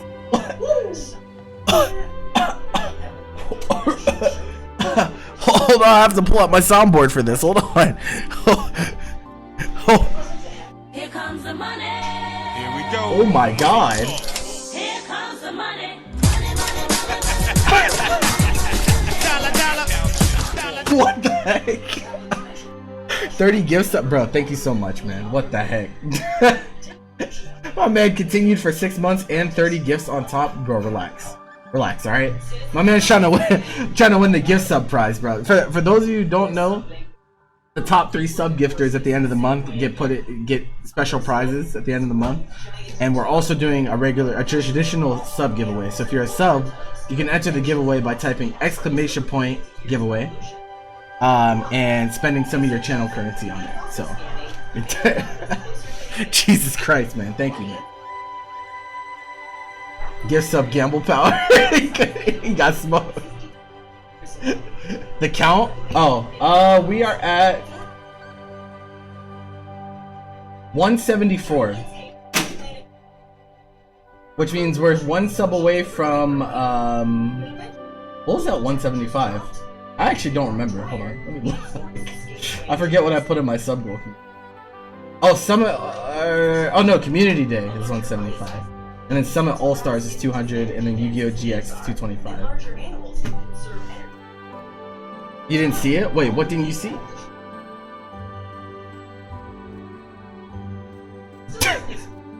What is happening? Anyway, I'm sorry. I have to get back on track. Alright, Rose with the gift sub as well. Oh god, there's a hype train now. I'll send help. Send help. We did hit 175. Okay, so that means we're definitely going to do Community Day. You didn't see Wampa Droid take your Wampa? Unfortunate. Wait, did we just auto get a level 5 hype train? Let's go. Oh my god, bro. What is happening? Oh my god. Here we go. Money talk. Y'all are petty. You're petty, bro. What the heck? My man with avenged with the 35 gift subs. Oh my lord. He said, "I will not be outdone." You're so petty. You're so petty. You're. I hate you. What the heck, bro? What are we? Okay, we're at what? We're at 210. Oh my god, you guys really want to watch Yu-Gi-Oh GX, huh? That's OD. That hurt. Relax. I'm trying to do a tier list for the people. I can't. I'm just trying to get the people the knowledge they seek. I do really appreciate it though. Thank you so much, man. Oh my lord, bro. Relax. Alright. What character was I even on? I can't even. Oh god, bro. What character was I on? Who was I talking about? I don't remember. Oh, Tien Gohan. Right. Okay. Game plan. Tien Gohan. Game plan. Really straightforward. Really straightforward. Right. He uses his Ki Blast to move from full screen into the mid-range game. He calls assist. He legs. He 50-50s you. Right. Very simple. Very easy to execute. And he also has the heat-seeking missile 5LL that we all have been hit by. Yesterday we got pretty degenerate with the 5 LLLs. We got pretty degenerate. I'm not gonna lie. Quirk, shout out to Quirk. I don't know if Quirk is in chat right now, but he was letting them rock. He was letting the auto combos rock. But yeah, having an auto combo that reaches that high and can bring you to the ground as well, so that he can jail into mix. It's like pretty crazy. It's a really extremely good tool to have in the game of Dragon Ball FighterZ. Like having a good auto combo can go a really long way in this game. So yeah, Tien Gohan, broken. Yeah, we are. So hold on. Oh my god, I'm still recovering. Okay. Tomorrow, right? I'm not ending stream or anything yet, but tomorrow we are having anime day, right? So tomorrow morning I'm going to do a watch party. We're gonna be watching Made in Abyss. We're gonna watch it all the way through. I'm gonna start at like 10, maybe a little earlier, like 9:30, like 9:30 Eastern. So how it's gonna work, right, is I'm gonna use the Twitch watch party system, where if you have Prime, you can actually just watch. You can watch it with us on Twitch, right? If you don't have Twitch Prime and you can't watch through that, I will also be streaming it in Discord. I'll be streaming it in Discord, so that the people that can't watch it via Prime can still watch, and you guys can like talk in voice chat or whatever. I'll just deafen while you guys are doing that. So that's what we're gonna be doing tomorrow. On top of having the exhibitions at 3, that's the reason that we're starting so early, is because tomorrow we have a few exhibitions, a few Kinkai exhibitions. We got Freiza and Jakora, which would be a sick match. We got Vermeer and Shade, which is a bit of a grudge match. So we got some stuff tomorrow. You might be able to catch the last of it. Do you like work? But yeah, that's the plan for tomorrow. So make sure you guys are in there for that. But yeah, Tien Gohan broken. You know who's not broken? This guy. This guy sucks. Why does he suck? Why doesn't he suck?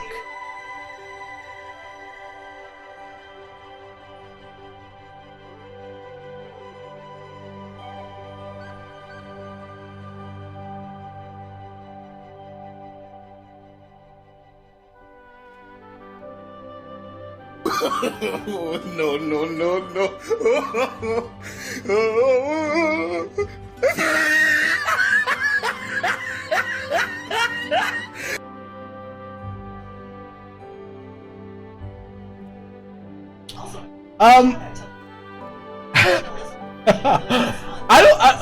So like Black is just like really, it's just really underwhelming at a lot of things, right?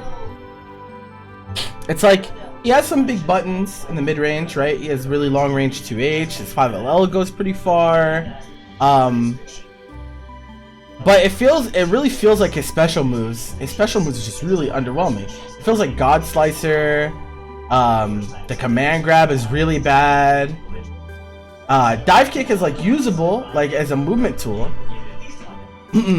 But it just doesn't feel like he gets anything done, you know?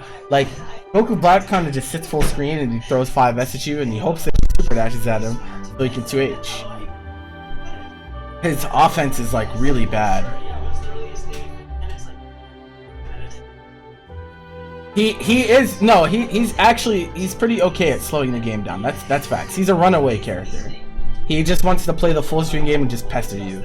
But the real issue is that, like I said before, like when we were talking about Freiza and we were talking about Gohan, or not Gohan, Broly, is that like if he's sitting full screen and he is just tossing 5S at you over and over and over again, it's okay. You're okay to just block, right? Like you're not threatened. You're not threatened by that. And all of the crazy stuff that he tries to do to open you up is pretty punishable most of the time. Now he does have mix with Super Jump Install Teleport. That is facts. He does technically have mix with Super Jump Install Teleport, but it's kind of difficult if I remember correctly. Like it's not that easy. And there was only one Goku Black that I ever saw do it. It was only Obi Assassin that I ever saw do it. And then he dropped the character. So it's like, I don't know. He has a beam assist, right? Which is good. But the character on point just feels really underwhelming. It's the special moves. The normals are like okay. He just gets really pigeonholed into just running away. Whenever he is forced to go in, it's like really bad for him. It's like really, really bad. It's definitely not a bad nooch. It's not great. It's not great neutral. He doesn't have like rapid key blasts, so he has trouble matching, right? He has trouble matching rapid key blasts.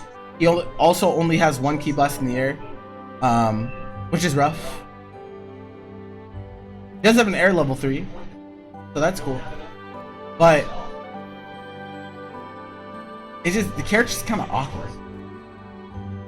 It's really awkward. You know? We agree? It's kind of really awkward. Oh my god. Decent super damage? Yeah, his level 1, the regular level 1 does good damage, right? The Taste My Blade. That one? I think that one does good damage. I don't know what his level 3 does though. Let me look. I have a spreadsheet over here.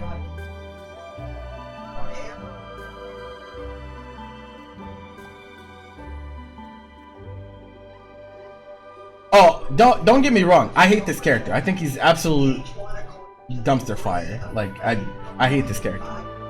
Mostly because the people who insisted that he was better than SSJ Goku for like 2 years straight. So I was like, I don't want to see this character on my screen. I'm not trying to see this. But you know, I legitimately think like he's just not a great character, right? Talking about Goku Black. 1703 is what his level 3 does, so that's okay. But no, don't pick it. Don't pick it. Don't pick it. Now this character is pickable, right? This is a very good pickable character, right? Now Blue Goku is kind of the opposite. Kind of the opposite of Goku Black. He kind of has everything, right? Think about it. Has rapid key blast, has the JS that conserves air momentum, the frame 1 projectile invulnerable tackle, really good, half a bar, 4M, great staggers, great buttons, 17 frame command grab, good DHC synergy, level 5, plus frames off of instant transmission. He just has kind of everything. He has pretty much everything. He pretty much has everything that you would need in a character. He's a command grab character, and like we said before, command grab characters are the lifeblood of Dragon Ball fighters. Yeah, the only issue that Blue has is covering diagonals. That is the biggest issue. that is the main flaw about Blue Goku. I think is covering diagonals is kind of hard. You can mitigate that with assists, right? But you won't always have assists. And skip the neutral 236H isn't exactly true. Against someone who knows the matchup against Blue Goku, they know that it's either an easy jump or you can super him out of it. And it's also not, he doesn't, it's not like base Vegeta's or it's frame 4 invulnerable. And you can just use it as a reversal. So it's not as good in that regard. 31 frame command grab with audio announcer. Oh yeah, stop talking about Goku Black, alright? That character sucks. Stop talking about Goku Black. I'm tired of y'all. We're talking about good characters now. No, but Blue Goku. So like, she should be down here, to be honest. But so, like, that's literally the only thing. I think Blue Goku is just it's a really sick character. The dynamic of this character is really cool because since he has a 17 frame command grab and he also has a low, right? He has a fast low. So like if you do IDJM, your opponent guesses between whether you're gonna double overhead or he just lands and command grabs. It's pretty messed up. He has dive kick mix as well. Yep. I don't know how much block stun you need for dive kick mix. EX dive kick. I'm not sure. But he's a very difficult character to block. And when he hits you, he nukes you. He hurts a lot with the optimized combos. 37? Okay. Thankfully, high blocks and assists are not hard to come by nowadays. Like the characters that you would play with Blue Goku are the characters that you would play with him anyway. So you don't really have to go out of your way to pick something crazy to get the mix that you want. So yeah, he's great. He's just a fantastic character. He really is a fantastic character. I think what sets him apart, what really makes these other characters better, part of it is ease, and like he's just kind of it's kind of power creep, right? Like the block stun required to do like Team Gohan 50-50 is like it's way lower. You can do Team Gohan mix with 21 frame block stun. That's crazy, right? Whereas like, you know, he requires a bit more like design around the team building.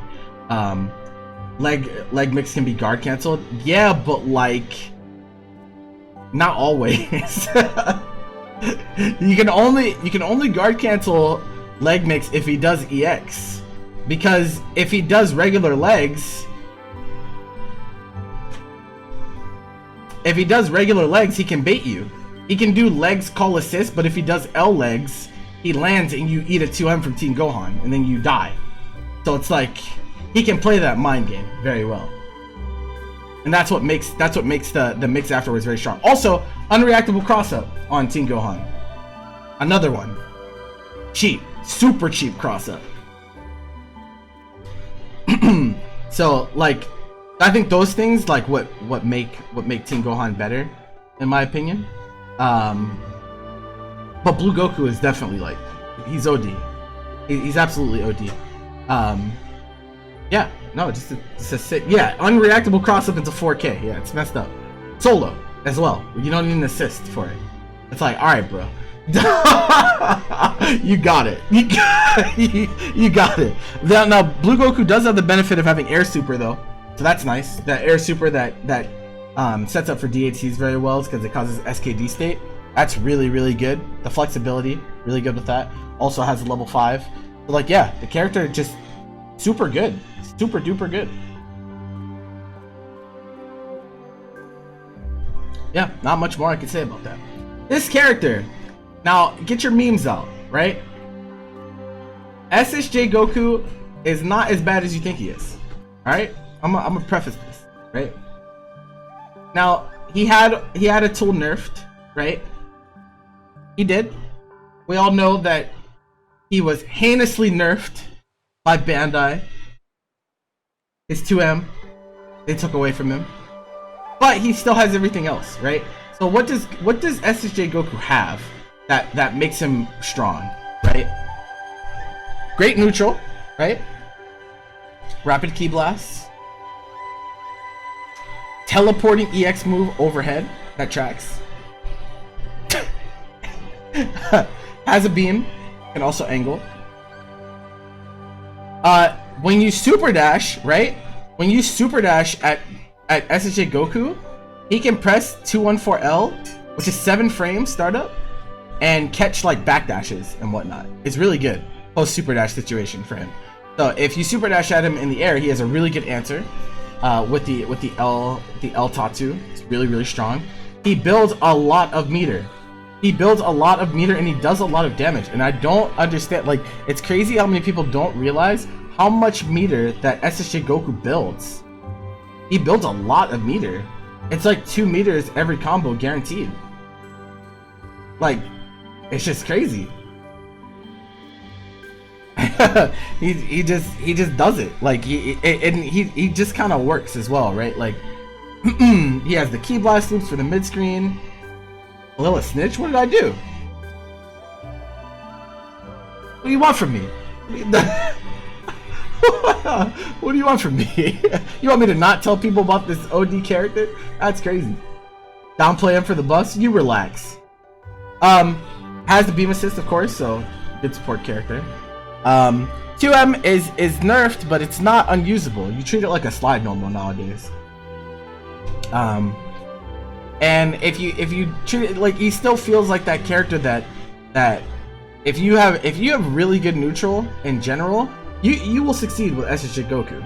He's still a very fundamentally sound character, I think. But yeah, like I still think he has a lot of strengths. He also has 2S, and we love 2S around here. We love 2S. We love us some 2S around here. I love 2S. But yeah, no, he's a really cool character. The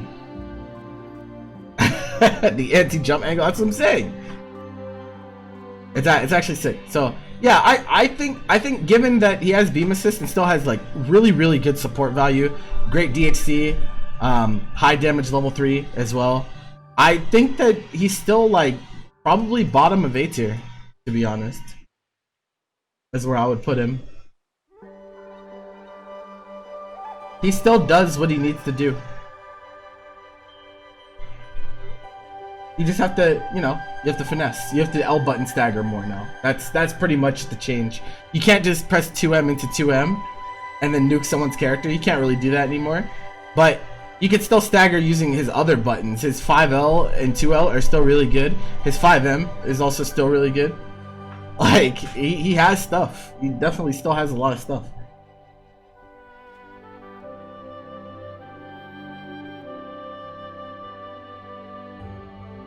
Hit everyone think to put 2M to 2M, bro. Shout outs to 2M to 2M. Gotenks is broken, okay? Alright? Don't listen to anyone out there, you listen to me. You are on twitch.tv/Khalil_, and I'm here to tell you that Gotenks is absolutely broken. Why, Khalil? Why is he broken? Let me tell you. Let's talk about Gotenks, yeah? Okay. Strong neutral. Rapid Ki Blast. J6S, both crazy neutral tools, right? Lariat style move that can be cancelled into other special moves with his spins nowadays. Solo plus frames, EX punches. Ghost Oki ignores delay wake up, right? That's a huge thing. This character does not care about the knockdown game in Dragon Ball FighterZ. He doesn't care. He can always knock you down and Ghost Oki you, and you have to hold it. He can also snap. He's one of very few characters in the game that can still get guaranteed snap pressure in the corner. Into 50-50. Crazy. Anti-Dragon Ball FighterZ character. He's OD. It's ridiculous. Like, a lot of the issues with the game of Dragon Ball FighterZ, Gotenks can circumvent. And he circumvents them using tools that he's had forever. Right? Except for, I guess they did change the I think the special into special thing is season 3, right? But Ghost Oki still just as good as it used to be. Like, he's OD.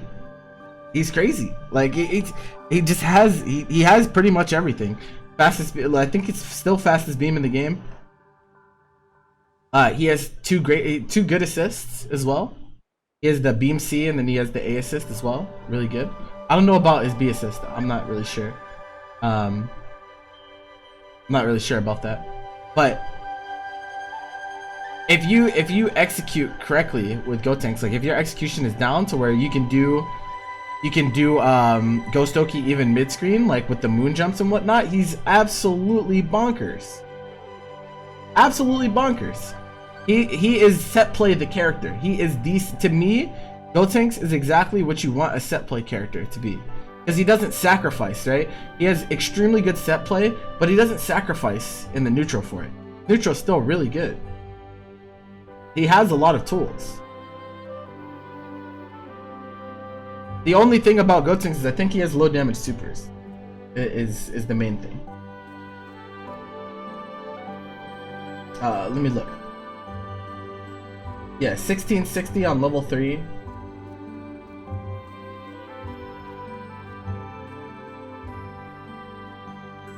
And 720 on level 1. So low damage supers are the biggest like drawback to me with Gotenks. But other than that, I think he's bonkers. I think he's absolutely crazy character. When season 3 dropped, I called Gotenks being top 5 in the game, and I think he's really close. I think he's really close to being top 5. He's very, very close. Hit is weird. Hit is weird. Hit is another one of those anti-meta characters, right? Hit is a character I think that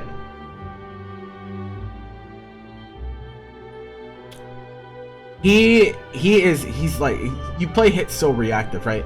You're playing him like kind of like a counter style. You're looking for them to super dash at you, so you can JS. He has Lariat on a button. His 5M is a Lariat. His 5H is like pretty much another Lariat. He anti-reflects for free. Like, he doesn't have to worry about it at all. He deals a ton of damage if he hits you. He has meter dump as well with the proton cannon now. He has invul moves. He has, crazy backdash stuff. He has tools. He definitely has a lot of tools. I just think the issue is like kind of the way it forces you to play. It kind of feels like with Hit you have to play that reactive style. Like you have to sit back and wait for your opponent to make a move. And so the characters that are content with playing that really lame style right back, where they don't want to commit super hard, I think it could be difficult for him. Also, his grounded counter can be like hard punished. So like if you do something and you see him go for 5S, you can just super it on reaction. And that's the type of counterplay to Hit that like not a lot of people have implemented, but it's something that makes the character worse at high level because they are reacting. They are actually reacting.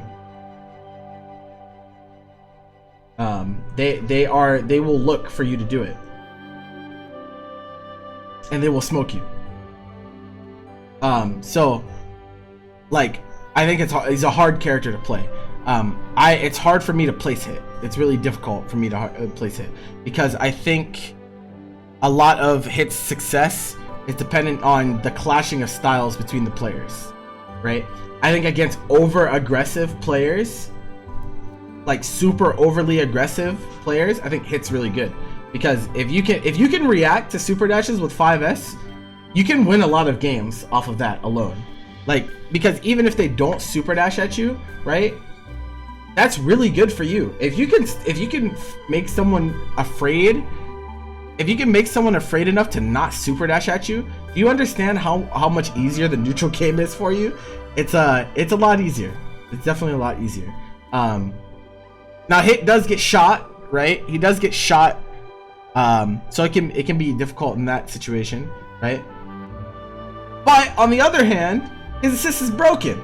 Absolutely bonkers top 5 assist in the game. Top 5 assists in the game. Hit A assist is just heinous. Absolutely heinous. He kicks you. He kicks you in the balls. It's invulnerable. And you get a free combo anywhere on the screen. He just doesn't care. He just does it. You just hit him. Like it's actually stupid. This assist is so stupid, bro. And it's like what makes me so reluctant to like place hit low. Like the support value of it's crazy to think that hit support value is this high, but that A assist is like ridiculous. It's insane. It was good before and then they buffed it. I was like, oh, okay, yeah, sure. So like I'm gonna put hit in this tier for now. This is like the tier of characters that are really hard for me to place for one reason or another. I think it's pretty easy to understand why I have trouble placing these two, so hopefully you guys don't mind too much, but yeah.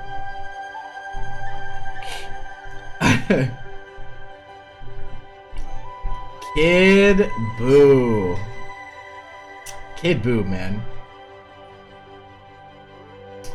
Kid Buu. Kid Buu fixes the game.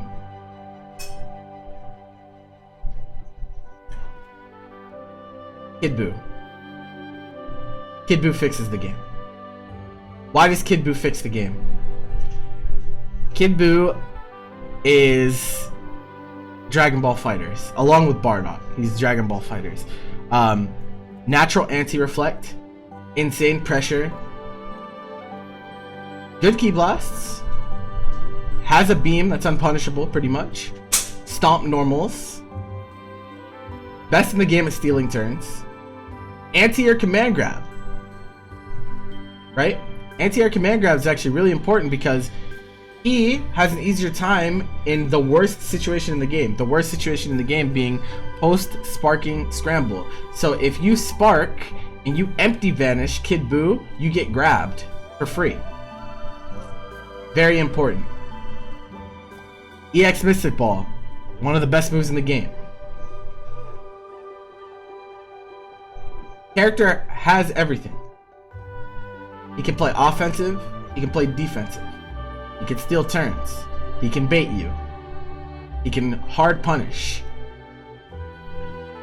He has good DHC synergy. He has a level 3 that hits both characters in happy birthday scenarios. His support value. He is the only character in the game. I want to say the only character in the game. Let me look. With 3 broken assists. I truly believe that he's the only character in the game with 3 insanely good assists. You are not displeased with any of them. So, for that reason, right?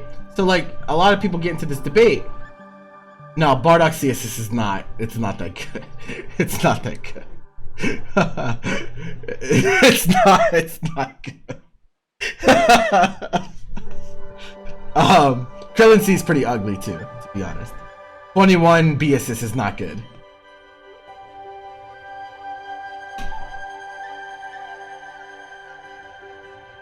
But anyway, he is so complete.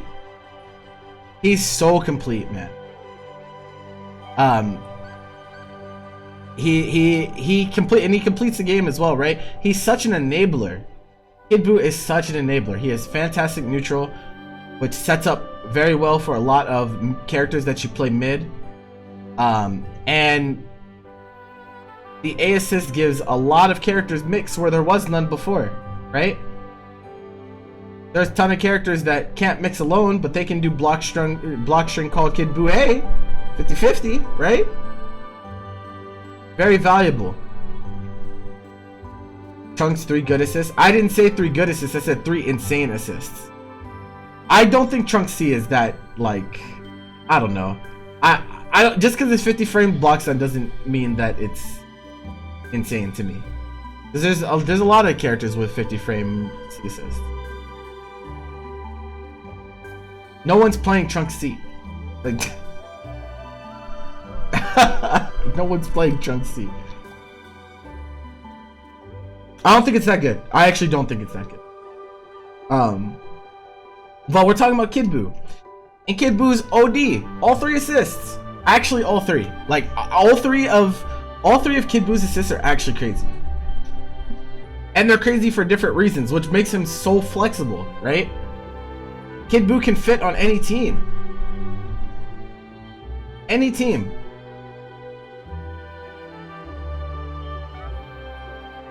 So it's like, yeah. Crazy. I think he's best in the game. I feel that Kid Buu is the best right now. Because of that flexibility. Because of that universal support value that you're always gonna get when you play Kid Buu. That's what to me puts him over Base Vegeta. And puts him over, you know, a Z Broly. Or, you know, that type of thing. On top of being insane on point as well, right? We all know Kid Buu is insane on point, but the support value, bro. The support value of this character, man. You don't sacrifice anything to play Kid Buu. You can always find a place for him. So yeah, crazy. Krillin. Krillin is actually like pretty okay, I think. I think he's a pretty okay character now. He used to be like absolute meme tier. Now I think that like he's like pretty balanced. Like he excels in some things and he's weak in others. I think the neutral's pretty underwhelming, to be honest. I think Krillin's neutral is pretty underwhelming, in my opinion. Because he doesn't have traditional Ki Blast games. Ki Blast is kind of whack, bro. I think his Ki Blasts are pretty whack. He has like EX Rock and he has like Beam. And those are like fine.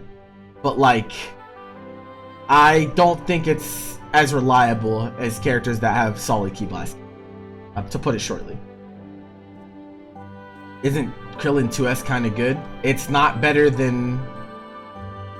It's good, but it's not like... It's not like pressing JS with Base Vegeta or pressing 5S on the ground with Base Vegeta or shooting people with Z Broly. Like, it's not... You could say it's really good, but the applications are way more limited than other characters that want to play Ki Blast based neutral. Like it, and that's just a fact, right? It doesn't cover a lot of the angles that you're looking to cover, and it's much slower. So you have to like commit to special moves in neutral to like really shine. And when you commit to specials in neutral, the counterplay tends to be pretty like clear. Yeah, it's not flexible. That's the problem with Krillin. That and his buttons are stubby. His buttons are pretty stubby. Except for I think 5M. I think it's 5M. Is this a 5M that's crazy? It's like 8 frames or something. What is that? He's an 8 frame 5M? What is that? What? Who did that? Why? Why did they do that? Yeah, that button's good, but I think like his other buttons are pretty stubby overall. I guess 2H is a joke. Anti-reflect is really difficult for him. Yeah, that's a big deal. But he does have 2 really good assists. Rocks and Beam are both really good. Really good level 3 Oki as well. Really good level 3 Oki. Some of the best in the game. So like Krillin to me is like just a really he's just a strong support character right now. A really strong support character. But I think he struggles on point. So, yeah. Yeah, I think that 21's is better, but but we could get into debates. We could get into debates about it. Either way, it doesn't matter which one is better. They're both OD, right? You don't want to get level 3 by either of the characters. You really don't want to get level 3. by either. You just really don't want to get level 3 by either of those characters. Like, you just really don't. And he can do the really stupid, like, oh, I'm really high in the air, and let me level 3, and then the rain, like, actually blocks out the whole screen. You can't see anything. That shit's mad funny, bro. I'm just like, alright, man. What is going on here? For that reason, I think, like, playing Gotenks Krillin would be really, really strong. Because Gotenks' combos end really high, and he has the die missile barrage into Krillin direct Z change. Like, you cannot see. You are getting hit. You're getting hit. Does Krillin level 3 go away if he gets hit? No, it doesn't. But it goes away when cinematics happen, so you can grab him. So if he whiffs it, you can just grab him, and then it goes away. You just mash so hard when Krillins do that.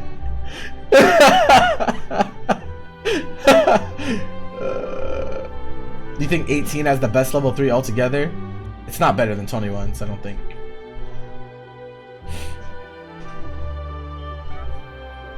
Oki-wise. But either way, Krillin's really good. Krillin's really, really good character. I think he's like, he's really strong as a support character. So like, maybe like up here is where I would put him. I think he has a better time supporting a team than Freiza does, which is a pretty big deal nowadays. But Freiza's neutral is way better. Freiza's neutral is way better. These two are hard. I don't know. That's hard to call. I think Krillin fits on more teams. Because of the support value, so I'll probably put him higher. You need to stop sucking at Android 21 SGID mix. It's cheap, bro. No one block, like when I'm playing in the cloud, when I do open clouds and I'm playing against my viewers, they don't block. Like you can't block. It's messed up. And let me tell you what the really messed up thing is, right? The really messed up thing about 21's level 3 Oki is that if you do block, right? Let's say you block. Let's say you guess right. Plus 20 EX ball right after. That to me is what like really makes 21 like so stupid. Like that's messed up. That's really messed up. So yeah. But anyway, Krillin's good. Krillin's a pretty good character now. I don't think he's top tier. Like I think there was some argument on Twitter the other week where people were saying like, "Oh my God, Krillin's top tier." I don't think he's top tier. Like definitely not. But I think he's really strong. I think all the characters in this tier have really good neutral, and these two as well, right? All of these pick these and pick these question mark. These all have really strong neutral, whereas I think Krillin's is definitely weaker. Definitely weaker.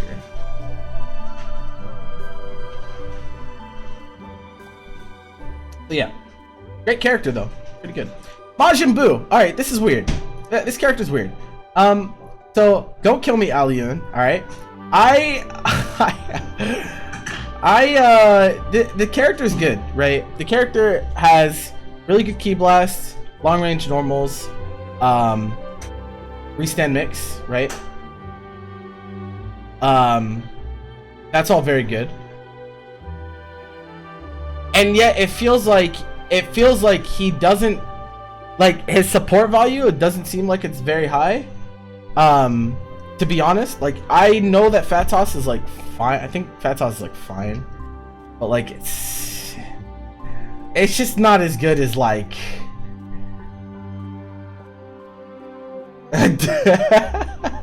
yo, relax. Every idea is a safe jump. Yeah, I mean it feels like that. To me it feels like, even still, right? So I had an argument with Alioun about this not an argument, but he was just like kind of talking down to me, to be honest, a few months ago about Majin Buu and like how universal he is, or like how you need to build around Majin Buu. To me, right, it feels like Majin Buu, anytime you put Majin Buu on a team, it seems like he is the focal point of the team, right? He's the most important character, and if you kill Majin Buu, it feels like your game plan isn't as sound anymore, right? That's what I feel like. That's what it feels like whenever I play against a character, whenever I tested him. It just feels that way, right? Now, I could be wrong. I'm not a Majin Buu expert, right? But it feels that way. And for that reason, it's hard for me to justify people saying that he's like S tier. People are saying that he's like this high, right? When like none of the other characters up here are as selfish as him. Like not nearly, I don't think. I don't think any of these characters are as selfish as Majin Buu. Like not even close. You could throw these characters on almost any team, and you'll be absolutely fine. So yeah, it's like base Vegeta is pretty selfish. I don't think so. I don't think so. I don't think the things that you need to make base Vegeta strong are even remotely difficult to come by nowadays. Like, you don't even have to play base Vegeta with high blocks and assists. You can still do disc plus assist, you know? Yeah. So it's like Majin Buu feels a little like definitely more selfish in that regard. And I also think that like I don't know, part like there's definitely like some inherent matchup unfamiliarity thing. Like I don't think a lot of people know how to fight him. I don't think a lot of people know how to fight Majin Buu right now, so I think like it'll probably take time for us to like really know. So it's like hard for me to place Majin Buu. It really is. It's difficult.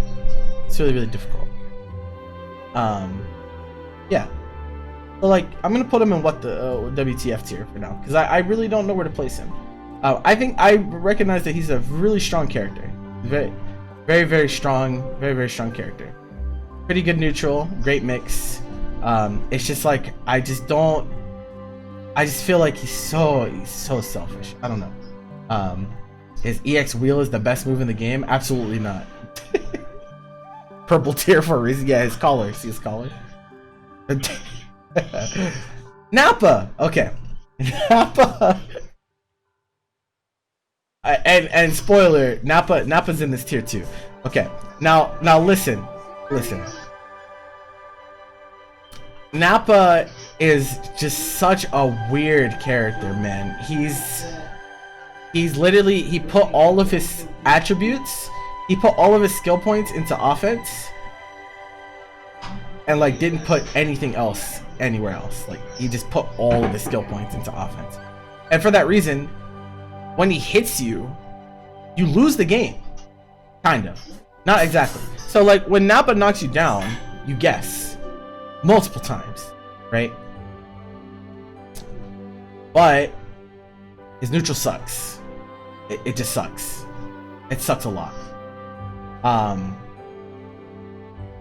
And I think the most important thing, right? Because neutral in this game is heavily dependent on assists, right? Characters usually don't have good neutral without assists in this game in general. Now, the real thing I think is problem with Nappa is that I think he's countered by the way the game Dragon Ball FighterZ works, right? So having bad neutral is one thing, right? Right? Because that like there's some characters up here that don't have the greatest neutral, right? Like I wouldn't say Beerus has the greatest neutral. I wouldn't say 17 has the greatest neutral. But I think the biggest thing about Nappa is that, so let's say you work really hard and you get the hit with Nappa. You knock someone down. What if they choose the spark? You reset to neutral. Have to win again, right? Okay? And even if you kill the character, the natural, because the character, there's no incoming. If this game had incoming, Nappa would be broken. He'd be broken. But since characters come in and you're in neutral when you start the game, that means even when you kill a character, it's still hard for him. It can be really hard for Nappa to get the hit. Like, he kills a character, and it still can be hard for him to get in against one character plus an assist, right? It can be really difficult depending on the character that he's playing against. So I think the fact that like there's a forced neutral reset by death and sparking, right? Those two things together is is what makes me feel like He's chopping up his pieces now. he's hard to place. I think he has the best offense in the game. I really do. I do. I truly think that Nappa is the character with the best offense in the game. All of his mixes restand. Doesn't play the knockdown game at all in most cases. Two things. Neutral sucks. Also, mid-screen. He sucks. He sucks mid-screen. Sucks mid-screen. Really sucks. But other than that, character's pretty cool. His assist is really good too. Nappa A assist is a really, really good assist. So like, yeah, I think when he hits you, he feels really good. But when he's not getting the hit, oh my god, it feels so bad. Literally like, wow, you go into the air, I'm super dashing at you. What do you do? Okay, yeah. So you know how much, You're not scared of Cyberman pressure? Wait, what do you mean? Oh, do you mean like pressure outside of like the actual restand mix?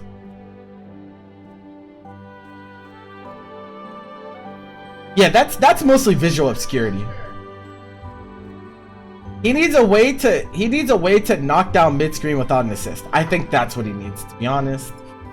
Being real. I think you know, I feel like that would change a lot for him. Because like I think it's very clear that they don't want him to have strong neutral, right? There's been a lot of opportunities for them to buff his neutral, but he doesn't need. I think they want him to be a very strong character on offense that struggles in neutral. So, yeah.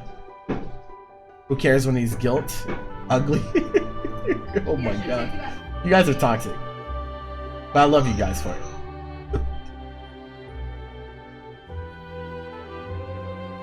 But yeah. That's how I feel about Nappa. I'm gonna put him in WTF tier. Because I think like there are people out there doing stuff with Nappa, right? Like shout outs to Silverblades. That kid is mad talented. Shout outs to Apology Man.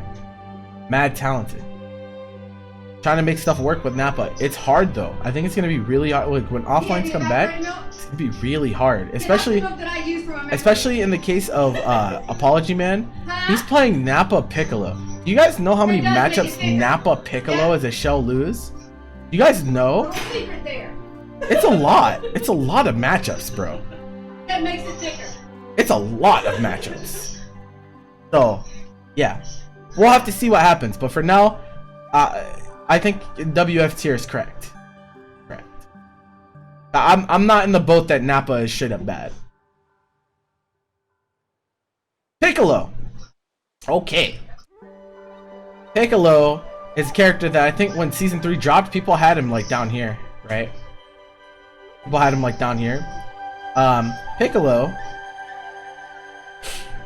is difficult. He's difficult. He's another character that kind of loses a lot of matchups. And his game plan got altered. He got altered pretty hard from season 2. Like the way Piccolo plays the game now is way different than it was in season 2, right? Did I say season 2 twice? I'm not sure, but either way, his game plan is way different than it was last season. So like that probably feels a little weird. He doesn't have like, you know, he doesn't have the Uni Fuzzy anymore. Hellzone setups are way less consistent. Yeah, but I think neutral wise he loses a lot of matches, like a lot. Like, oh god, it's really bad. Like, bro, anytime I load into a game and I see a Piccolo on the other team, I'm like, oh my god, this is amazing. I get to just press 2S against you. That's it. Isn't that sick? My team actually smokes Piccolo, to be honest. Freiza 21 against Piccolo? Oh god. Good luck, buddy. But yeah, so like the neutral is really hard for him, I think, because he doesn't, once again, no traditional key blasts. He can put out the orb, which is good against some characters but less good against others. Like putting out the orb against like Bardock is pretty good. Yes, Bardock has the one ki blast to counteract, but he puts himself in recovery when he does that. So like he can do, like, I think that's really good.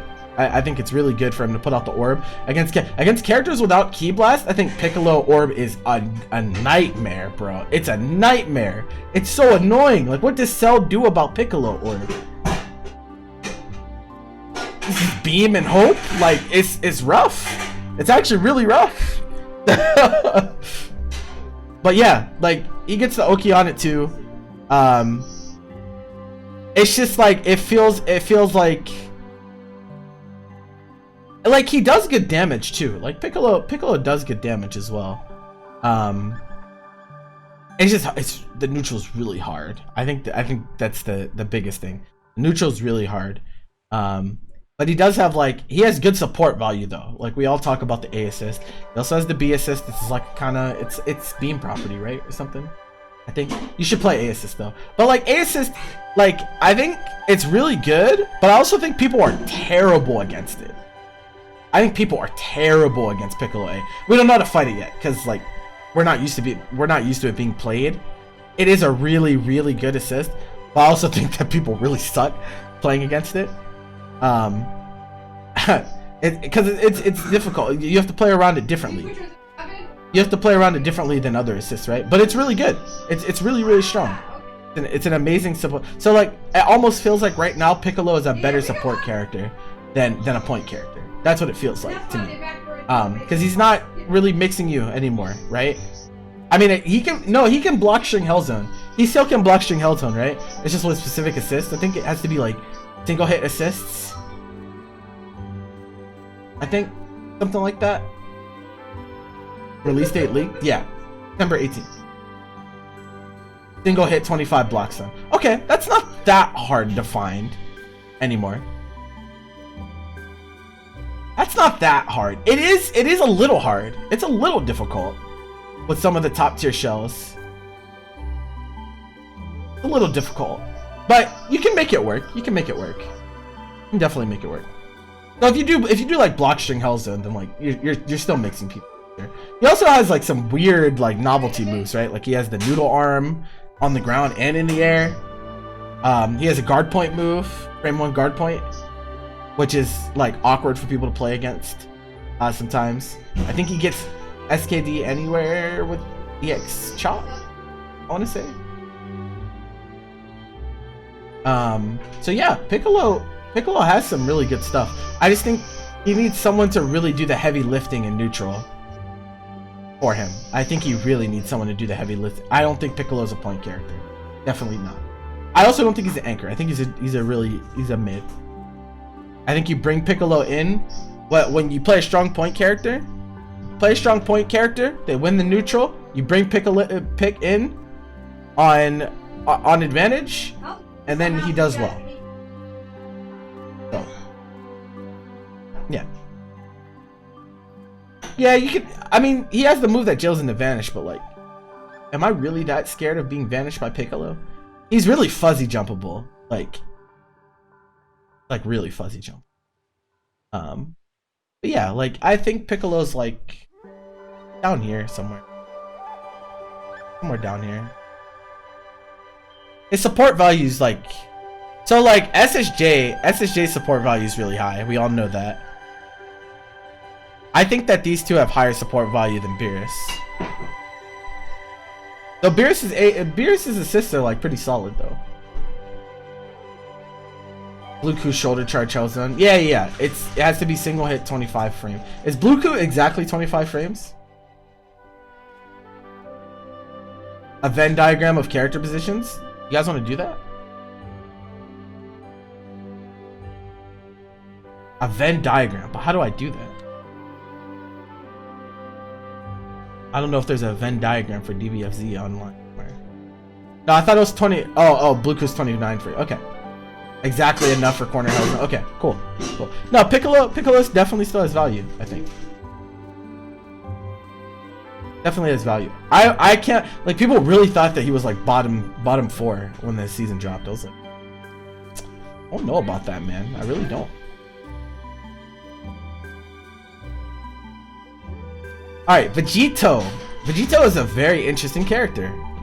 Vegito is a very interesting character now. So he's another character that season 3 buffed the support value of the character like super, like super. Like this character's support value has gone through the roof with the addition of the A assist buff. It's like actually crazy. That assist is a nightmare to play against. It's actually a super big nightmare to play against. It wipes the screen, beats other assist calls, has 80,000 frames of hit stun. It's just a really crazy good assist. Vegito on point is pretty solid. He's like one of those characters that benefits a lot from like active defense, and like that's what we see a lot from like Gila. Like Gila plays Vegito, Yamcha, right? And his mix isn't like traditional mix, right? It's not like, oh, I'm gonna super dash assist mix you, right? But what he will do is he'll do a bunch of like fake cross up JS's. He can do left rights with the right assist. He has really good corner carry. He has good meter gain. The grab, like losing corners sometimes is a little annoying for him. But the new addition, shout outs to Childish Vegito and some of the other Vegetos out there. Now if you throw people mid-screen, if you throw people into the mid-screen, you can still get really good Oki using Moon Jump. So yeah, the character hits hard. He has EX legs as well, which nuke you if you get hit by them. So that's really nice. His level 1 was buffed, and his level 3 is Air OK. He has air supers as well, so like that's all pretty good.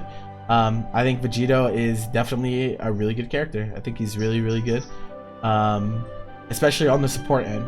Like the assist buff was like really important for him this season, because now, even though there are characters that I think do his job better on point, there are not many assists better than Vegito A assist. I think it's easily a top 5 assist. I think I'll put Vegito, his neutral is way better. His neutral's like way better than like a Krillin or something. So I'd put him like up here. Something like that. He might be better than Cooler, honestly. His neutral, I think his neutral is so good. It also has that whack ass counter though. It's hard. He's in here somewhere.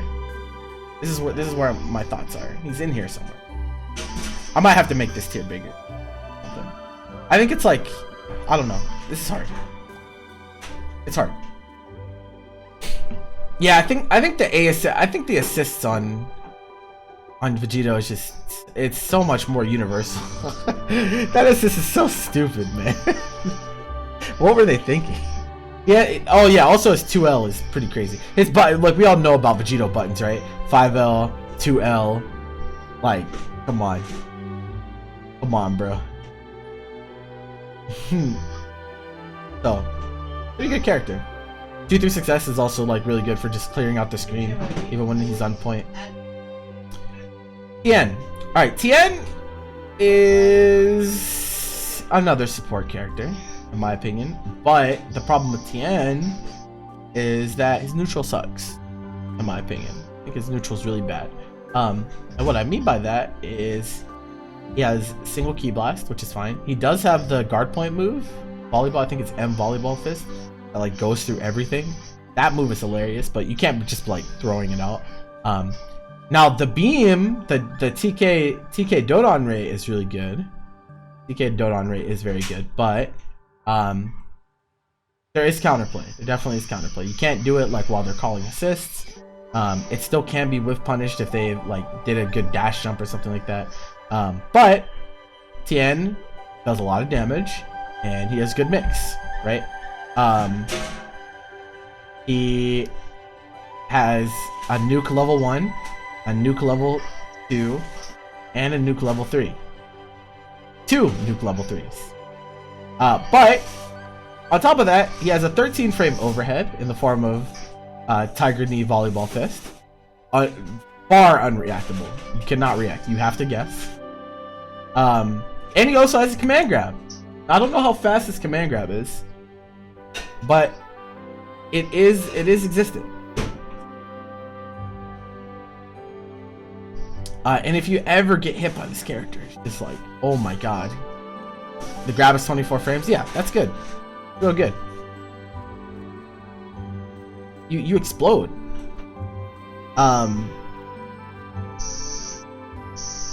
Issues, right? Like I said, the neutral's really bad, I think. Especially in the air. His air ki blast is so... I cannot believe they put that move on a character and thought it was okay.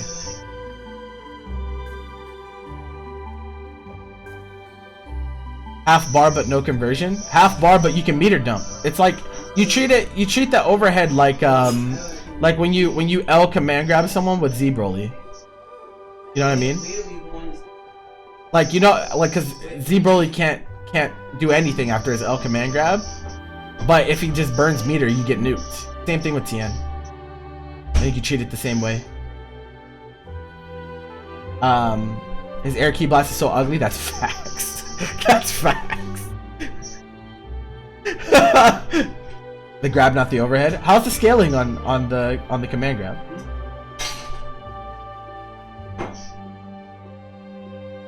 I actually don't know. Like, can't you just meter dump after the command grab too?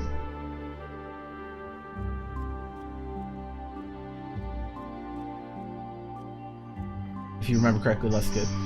Yeah, I mean, like, can someone go into training mode and do command grab level 3 with Tien and let me know how much it does? I'm actually interested. I have no idea. But anyway, like, yeah, he suffers really hard in the neutral. Like, he really does suffer. He suffers a lot. And like, his A assist is good, but I think it feels a little underwhelming compared to some of the other assists in this game that are being played right now. So it's like hard. It's hard to justify. I think if you're like, as a support character, he does fulfill his role. It's really good. Like, he has safety HC as well. And he nukes characters, but like, you're gonna feel pretty bad when he's on point, I think. You're gonna feel really bad when he's on point, so I don't know. I think he's like down here somewhere. I think that like 16 has less support value than Tien though, for sure. Also, why did they do that to Tien's B assist? Why? Why did they do that?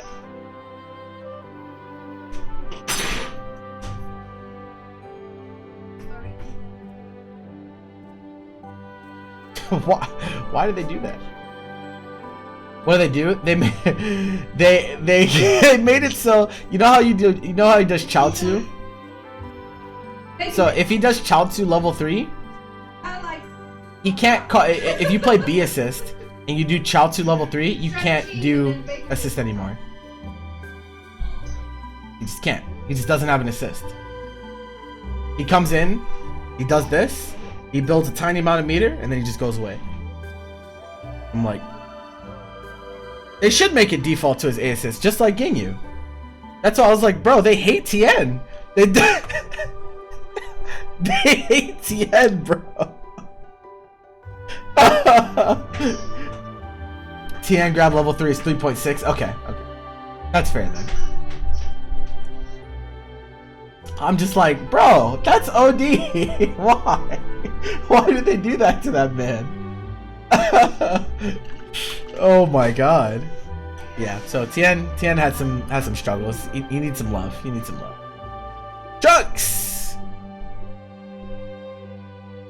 Trunks is sick.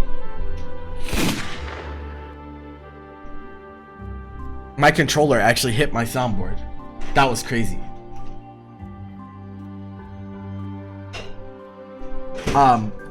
Trunks is one of the best support characters in the game.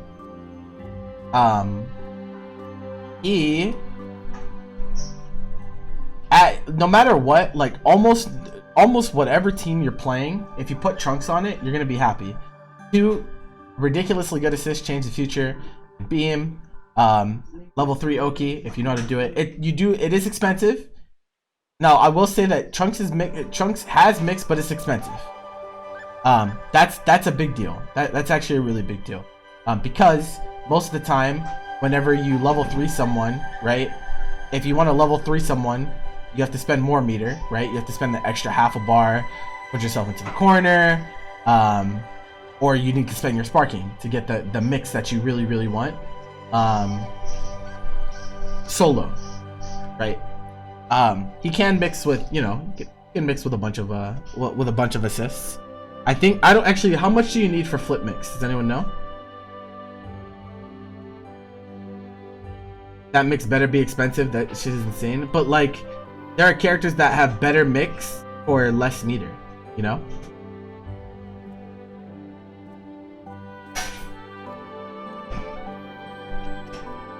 $18. Wow, that's actually that's way more accessible than I thought. That's pretty dope. Yeah, Trunks, and I also think EX Shining Slash is ridiculous. That move is so stupid. That move is so stupid. Neutral, you know, he's like anti-zoner. He like clears off the screen really well. He has changed the future. He has the beam on 5S. He has the JS angled beam. Is EX Slash ridiculous? Yes. Yes.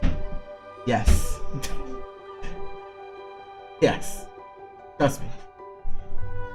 Absolutely crazy move. And if you don't think it's insane, go watch any of Kanto Kente's matches.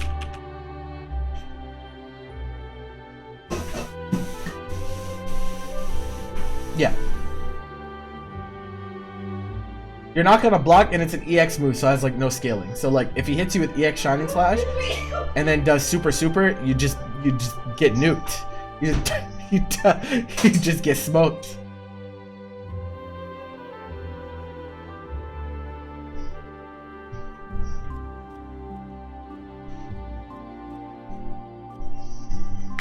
Yeah, it's pretty messed up. It's pretty messed up. It goes really far too. That's definitely. So yeah, like I think Trunks is an expensive anchor to have, and it kind of leads to this weird dynamic where, like, you know, everyone wants to do 50-50s with Trunks, right? But like, most of the time you're not going to want to spend sparking for Trunks in particular. I'm looking at you, Kanto. Stop saving your spark for anchor Trunks. You're letting characters die for no reason. Anyway, for that reason, it's like it's kind of awkward sometimes. Chunks, kind of awkward because it's so meter hungry. But other than that, like, support value is fantastic. There are some people that think that Trunks is better mid, and like, I could see it. I could actually see it. I think there's a decent argument to be made that I think Trunks would probably be pretty strong mid, actually.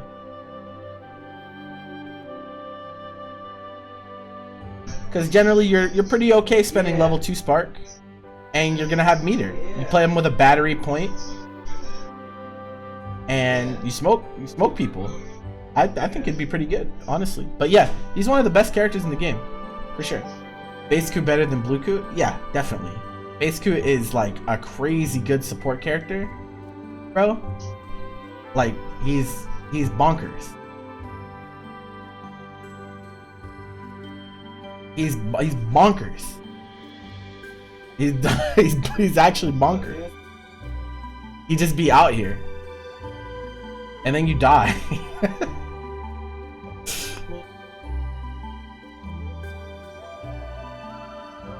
Blue Vegeta.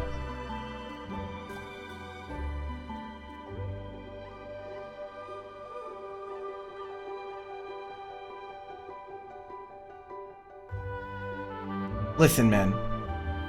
The character is cool. Cool character. He has like the Rekka mix. Stuff like that. It's cool. It is cool. But I will not put this character higher than this until they fix the glitch. I will not.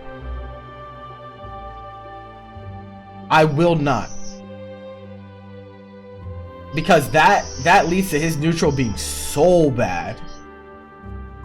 So bad. So until they fix the glitch, he will be down here.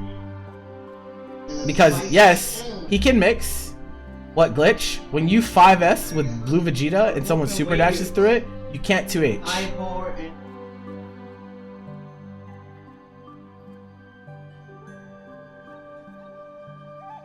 Really bad. It's really bad for the neutral game. So, like, yeah, bad. Now he has some other stuff. Yeah, no, it's real. It's real, Dig Dug. Yeah. Yeah, Gotenks has it. Gotenks has it to a certain extent. Yeah. But Gotenks, on the other hand, has at least rapid Ki Blast. Blue Vegeta has 1 Ki Blast, or he has 2, I think. 1 or 2. And he can't 2H you if he super dashes through it. That's OD. At least Gotenks can still use rapid Ki Blast as a space control tool. Like, bruh. Oh yeah, it whiffs on. Yeah, Gotenks isn't a glitch, I don't think. I think it's literally, you just go over the Ki Blast, right? It's so silly. Like, it's so funny how some of the interactions are. Oh wait, who followed? Who followed? I'm sorry. I wasn't looking. You scroll. Dargile? So thanks for the follow, man. Welcome. Bro, guys, can we talk about how OD this song is, by the way? Guys. Oh!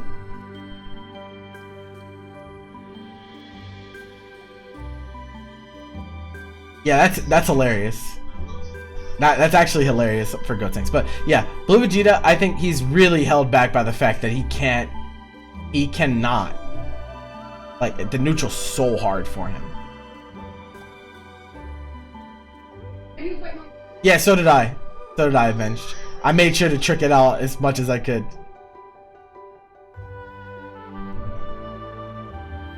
But yeah, Blue Vegeta, they need to fix the glitch. When we fix the glitch, he'll probably be like bottom of A tier. Probably. He can mix. He has some gimmick stuff. I think his support value is like only okay, honestly.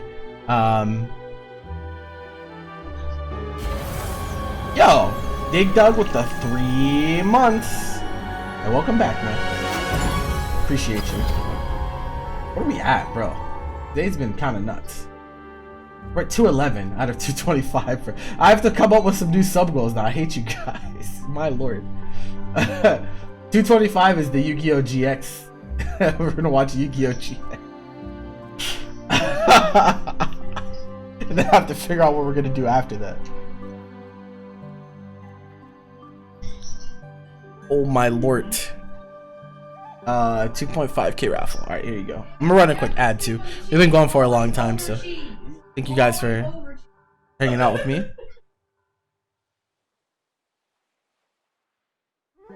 What's a sub goal? My lord. We're getting towards the end though. We're a good amount through it. Yeah, I wouldn't say anything for noobs. Like, you can play. Fighting games are just hard. Yeah, just pick the one you like and just grind. Let me do the raffle. Why didn't the raffle go through?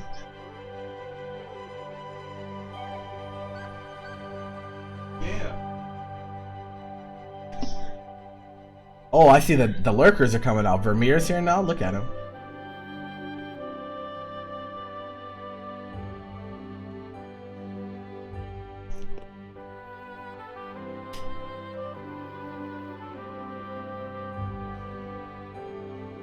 What's the raffle? It's for channel currency. Why do you keep getting ads? Because you're not a sub. I ran an ad.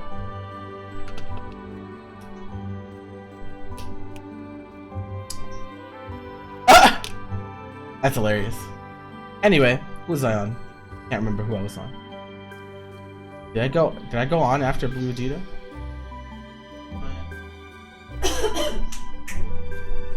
You scared me. Okay. Where are you going? How long is...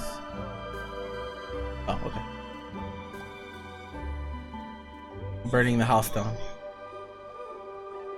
You just need to turn it off, or? Yeah, just hit the peanut. Just can't hit. Okay. Yeah. Alright. Yeah, we're after Blue Vegeta. I'll mess with some order stuff. Yeah. Until they fix the glitch, character is really bad to me. Really, really bad.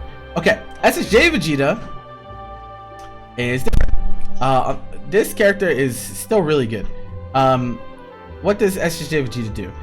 He has some of the best ki blasts in the game, especially the angle that they cover. Has LDP, so he has good neutral. He has access to mix with high block stun. Has a low. Has lariat style move in the form of EX rocket kick. Builds a lot of meter too on his combos as well, which is very valuable. Support value is still pretty up there as well with the A assist and the C assist. Yeah, it's just a really Vegeta feels like just a very solid, high tier character. Like that's what he feels like to me. Just he has everything he needs to succeed. And he's a perfectly balanced character. Like I don't think he really needs to be buffed or nerfed. I think he just kind of he is who he is, right? Like it feels good to play Vegeta. It does. To me, at least, I think this character's sick. Character's really fun. It is annoying. One thing that is annoying though is when you do cross up with this character and then you can't 5L because it's so stubby compared to the JM. That's hilarious. But other than that, it's like you can that shit is so funny. Because Vegeta is the short stack. I think Vegeta is like probably like here. You guess everyone's a homie? Who's a homie? Everyone hates C assists? Not everyone. It's also not unfounded either, right? Like most C assists are pretty bad. Like y'all can try to argue with me all you want, but overwhelming majority of C assists in this game are pretty garbage. if we're being real. Come on. But yeah. Yamcha! Oh man. Oof. This character is either here.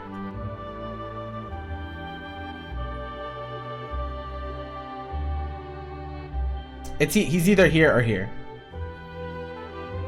Yamcha is absolutely crazy.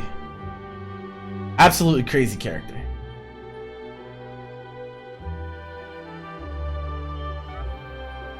Yeah, absolutely crazy character. Why is Yamcha crazy? He's like arguably the best support character in the game. 2 super broken assists. 2 super broken assists. Like actually, it's actually crazy. He gains flexibility, so like he has the issue where like he has low damage supers, right? But he makes up for that with the flexibility of having level 1, level 3, which in a lot of cases does add to the team. That is something that's like pretty important to have for Yamcha comps. But yeah, the assist just enables so many characters, man. Enables so many characters. It enables super dash assist, 40 frames of block stun, can be called in neutral, can be called defensively, it's unreactable. It's just, he just does so much. And now he has an air DP, right? He's an air DP now. And so he lost the EX Wolfang jailing. He lost the EX Wolfang jailing, but it's still really good for catching landings. Punishing Reflect. Reflect punishing with Yamcha is like best in the game, I want to say. Because most bad vanishes can be punished with Reflect EX Wolfang if you're fast enough. That's really good. And like you get nuked. You actually do get nuked off of taking EX Wolfang raw. Like it does a good amount of damage. Now he doesn't do that much damage elsewhere, but I think the main thing about Yamcha is that he's kind of weird. Like he feels weird to play, right? Amongst traditional characters, like his buttons are weird. Like his 5M is really weird. It's 0 on block, but it's like really slow. It's like a lot of wind up. Yeah, Yeah, it's just weird. I think that button, it's like his 5H is like a moves you back and then moves you forward. Like it's kind of weird. It's kind of weird the way that Yamcha feels. But I think it's worth. Like I think is stubby buttons. It's like kind of. But he makes up for like stubby buttons with like his mid-range tools. Like he has Rekkas. He has a Ki Blast that moves him backwards, and we love those around here. We love Ki Blasts that move you backwards. Those are definitely the way. 100%. So yeah, like Yamcha, he gets the job done, and then, yeah, and then sparking Yamcha is just mad annoying. you can't really block sparking Yamcha. But I really like Yamcha's air buttons though. I think I really like Yamcha's air buttons. Especially JH. Bro, JH is a Chad button. He be drop kicking people from the top rope. He just gets smoked. So like yeah, Yamcha, he just adds a lot to a lot of teams. I think a lot of the best teams in the game will have Yamcha on it when the dust settles. I think a lot of them will have Yamcha on it. He's just so solid. The solidarity of the character, like nearly unrivaled. He's crazy. He's crazy. Great character for sure. Jiren. Okay, so Jiren, he got some changes. In season 3, and like, I think he still had some issues, but I do think that he's much better as a support character now. I think he's much better as a support character. So the cool thing about Jiren is that he hits really hard. Like he does hit really hard. And he has some tools that are respect them or die, right? Like if you disrespect 2S from Jiren, you die. If you disrespect counter, you die. He technically can't be safe jumped because he has a frame 1 counter. But yeah, like Jiren has some very unique tools, and then his A assist is like bonkers. His A assist is crazy. His A assist is actually wild.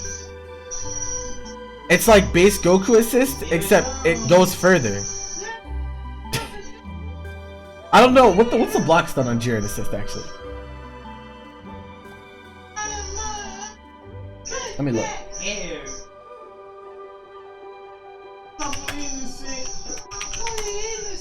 What's that noise?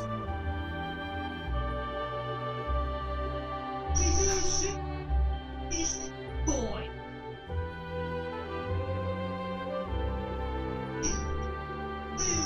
Plus 43 on block. 36 frame startup. It goes really far. Yeah, that assist is really good. And then, if you don't want to play that assist, I think his B assist is actually like pretty solid as well. It's projectile invul, which is like pretty cool. It's projectile invul, it's a single hit, and it's 29 frames a block stun, I believe. Like that's pretty cool. His support value is definitely way higher than it used to be. That buff to the assist is a big deal. It is a pretty big deal. Now Jiren, he still has issues for sure. Like we all have seen him get level 3'd for projectile countering people, right?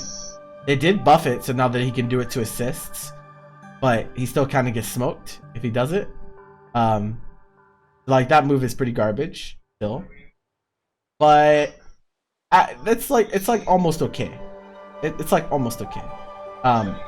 Because I don't think you guys want to play a game where like if any time he presses 214S on your assist, you just get instant lockdown into full combo. Like, that'd be kind of cap. They should make it more like Janemba's, I think. I think they should make it more like Janemba's counter. And then it would be much more balanced and much more usable. Make the 5H faster. I don't think you need to make it faster. I think you should just give him a traditional 5H and then make the command grab like 6-8 or something. I think that would be fine. He already like he's like in the category of characters that like don't mix you. Like he's not really meant to like he's a neutral character, right? Like he's a neutral and defensive character. So yeah, like I think you should just give him a traditional 5H for like string purposes, and then like he has the 6H as well. Because you can finesse this, you can finesse the 5H even as it is now. We've seen Coach Steve grab a lot of people with 5H. Yeah, his 2L is crazy, bro. His 2L is insane. His staggers are really scary, like really scary already, because 2L is what's the frame data on 2L? 10 frame startup, -2, scales like an M. Crazy. Actually insane button. Really strong. So, he's only really like a few changes away from being like really good, but I think right now he is usable, but mostly his role is just support character. He deals a lot of damage with his DHCs. He has a really good assist, and he's pretty good whenever you're ahead. Because when you're ahead, then your opponent has to worry about like, am I gonna get countered and take 4K because he decided to spend half a bar and stuff like that, and he makes you second guess your options. So yeah, let him reverse into 2L from anywhere? Hell no. What? Relax. Relax. What? Oh my god, just relax. I'm not trying to take that button no matter what string. Like, come on, son. No. But yeah, Jiren, I actually think Jiren is like, I think he's like either top of this tier or bottom of this one. The assist is really that good that like I feel like I can justify putting him bottom here. That tier might be a little big though. I'm not really sure. Hard to say. His support value is really good. Like that assist is really stupid. Really stupid. I don't know. This is hard to say. I'll just put him here for now. We'll see what happens afterwards. Oh man.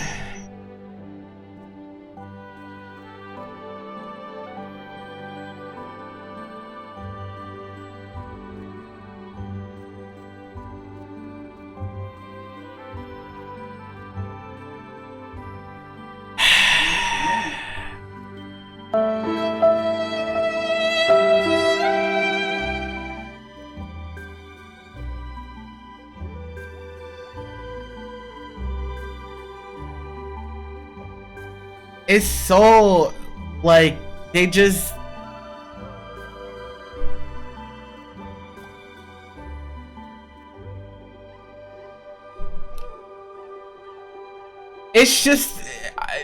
I don't know why they keep making characters without system mechanics. It just doesn't make sense.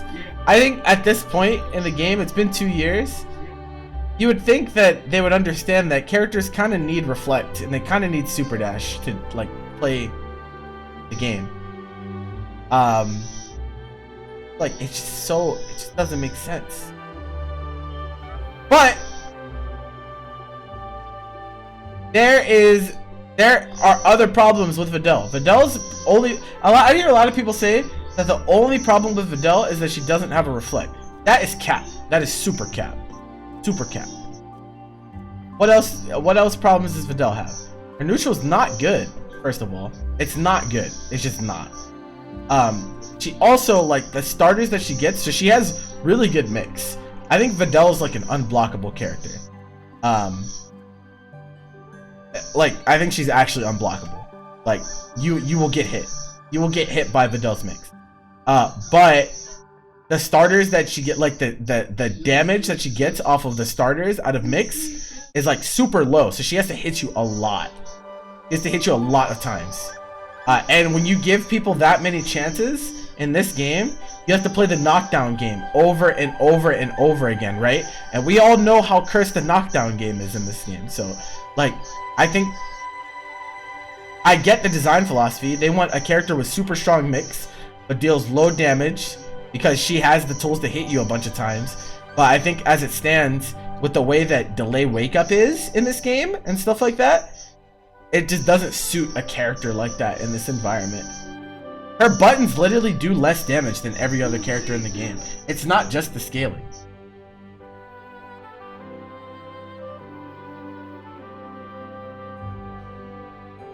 The only starter that she has that does super shit damage is the second hit of Rekka. That's cap.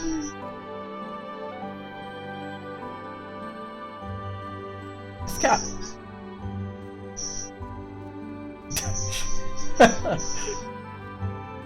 Let me look real quick.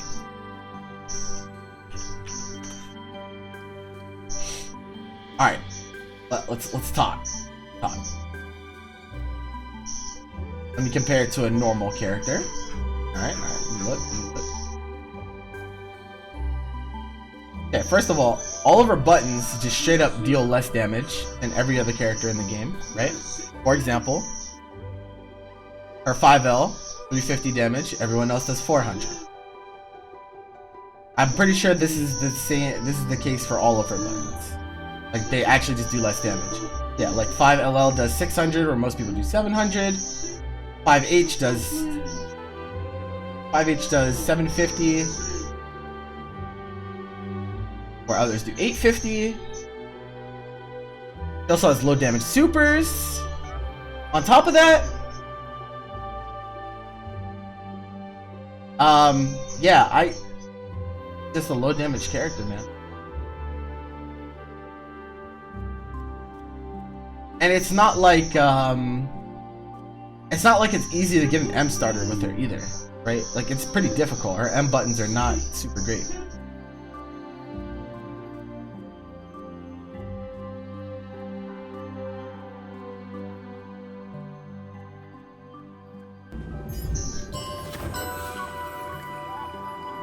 But most of her, nah, I'm telling you,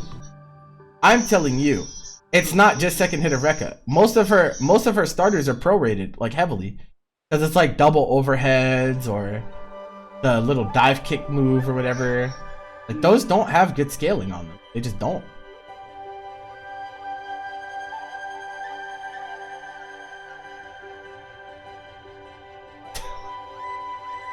Is it bugged? Wait, what? Is what bugged?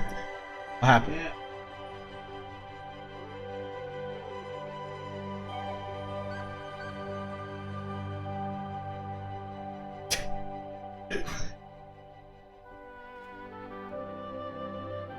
Wow, she's just bad. I mean, like, yeah, but like, yeah, it's just like the reflect thing, right? The reflect thing is what keeps her from being playable, in my opinion. In my opinion, if she has a reflect, she's playable. I don't think she's a great character if she has a reflect, but I think she's playable. I think she's like a mid-tier, probably. But without a reflect, she's not playable to me. That doesn't make sense.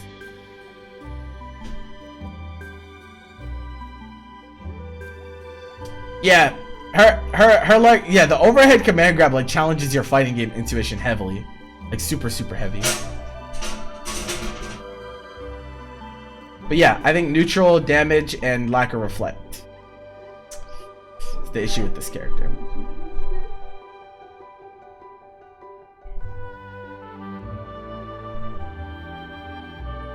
Well, she comes from up. Okay, so looking at the characters that I have left, I'm gonna move these guys up here, I think. And then GT is gonna go like, GT is still messed up. GT's still messed up. And like, the character on point is significantly weaker. He is significantly weaker. He doesn't have the orb mix anymore. Doesn't have Spirit Bomb Oki anymore. But what he does have is really strong YOLO, right? His EX moves are really good. They're half a bar. He has really good staggers still. He still has really good staggers when he's up close. And the assist. The assist is still the best assist in the game. And because the assist is the best in the game, and it's like not even like oh it's close, oh it's really close, right? Like it would be one thing if it was like, oh, GTA assist is like the best in the game, but it's really close. It's not close, guys. It's not close. Not close. This assist is anti-Dragon Ball Fighters. If you have this assist, you're playing a different game than if you don't have the assist. That's how I feel. I think you're literally playing a different game. So, yeah. But his neutral sucks. And his scramble, he used to be able to force scramble super well. Because 5LL went like half screen. So that doesn't do that anymore. So like that definitely is an aspect of the character that's weakened. If you're taking assist into consideration, shouldn't he be higher? No. I think the assist is what puts him in the pick these question mark tier. Because no matter how weak the character is as a point character, the assist is game breaking. The assist is game breaking, but he will struggle. He will struggle against these characters. He will. He gets shot really badly. Like really, really badly. And like I would venture to say that all of these characters beat him in neutral. Actually, all of them. Actually, all of them. Yeah, it's actually all of them. You can YOLO EX Orb and Hope, but like it's not that good. Not that good. Even most of these down here beat him in neutral. Yeah. So. Okay, Janemba. Janemba is really strong. Janemba is really strong. I think Janemba is like here, somewhere in here. I think he's like Cell. I would put him higher than Cell. I'd put him higher than Cell because I think his support value is way higher. Like way higher. Janemba is a character that's like, so like most of these characters, right? Most of these characters are like one change away from being like top 5 or top 10 or whatever, right? They're like one change away from being like here, right? Pretty much. You could argue that like Yamcha and Trunks are up here. It just depends. I think the reason that these characters are top tier are different than the reason that these characters are good. So like that's why I like to make the divide personally. But most of these characters are like one or two changes away from being like absolutely broken, right? That's the case for most of these characters. So I think that Janemba is in that same boat. So he has pretty long range normals, good level 3 mix, has teleport, has counter, which is really good for like dealing with assist calls. He has like the orb, he has a command grab. I don't know how fast the command grab is. How fast is the command grab? It is reactable. It is a reactable command grab, and that is a big deal. I think is it 24? It's another 6M command grab. Nappa beats GT in neutral. Sorry, Nappa.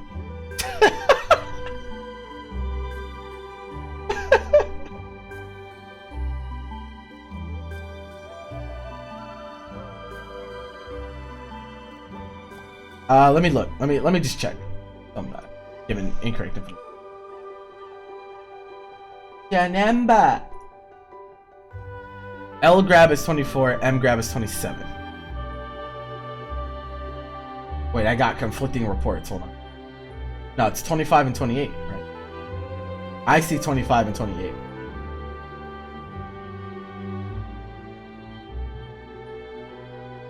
And EX is also 20.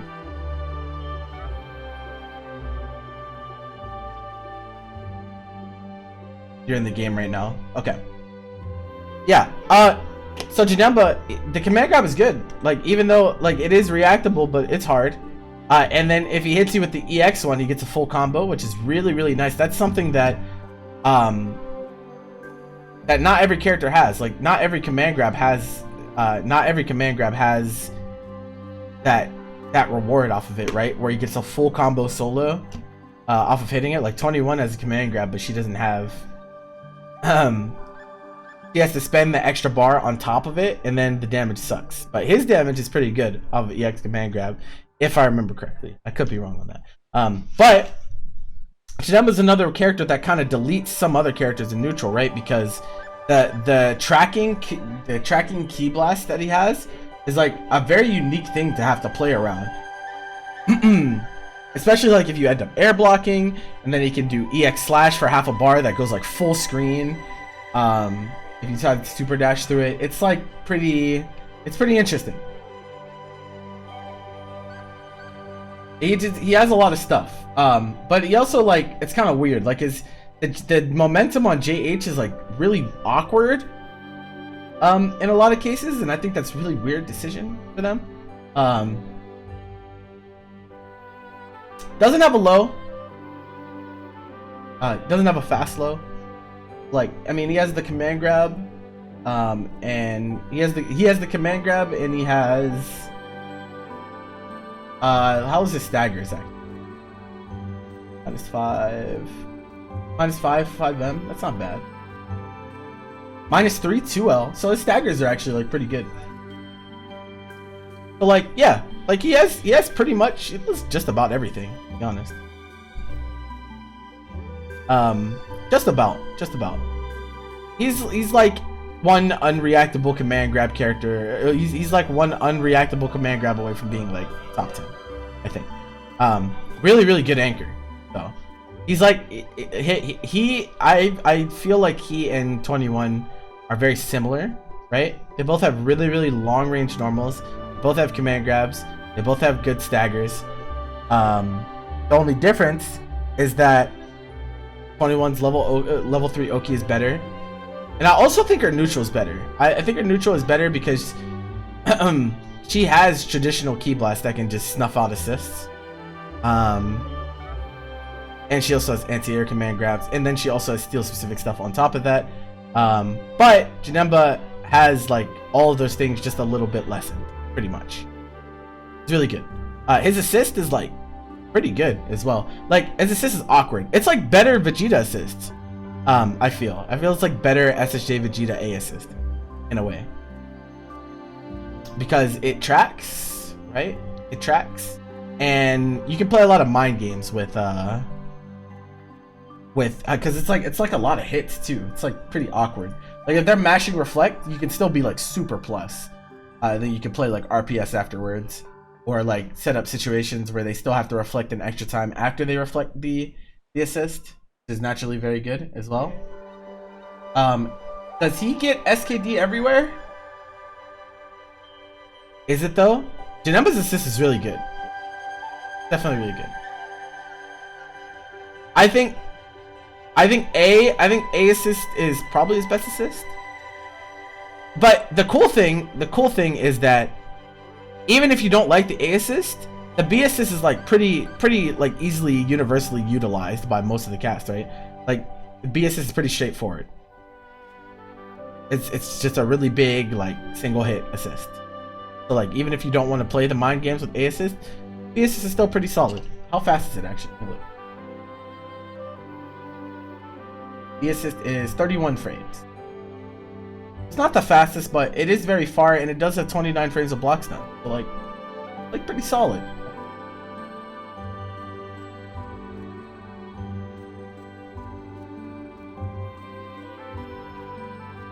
So yeah, Janemba a really good support character.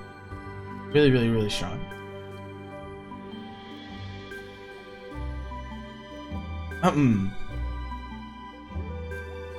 blade is also Ki Blast symbol. That's really good. That's really good.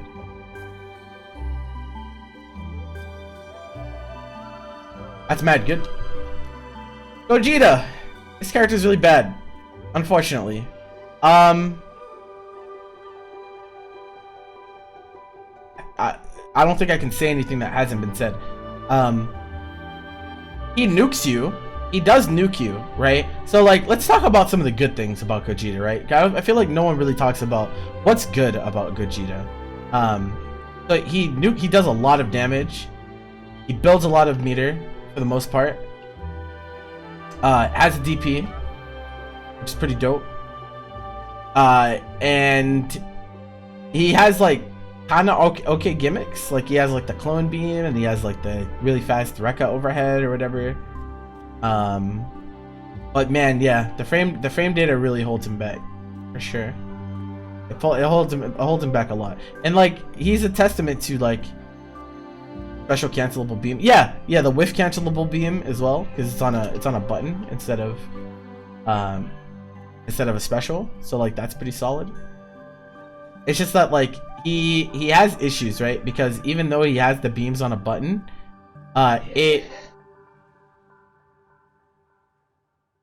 it feels really bad. Like the neutral's not good. Like Gogeta's neutral is not good because he has to hard commit to these things. Like yeah, you can whiff cancel your beam with a vanish and be like safe, but is it really safe? Not if your opponent is like awake. So like that's rough. Doesn't have any Ki Blasts. Does have the full screen unblockable. That's pretty cool. Pretty cool.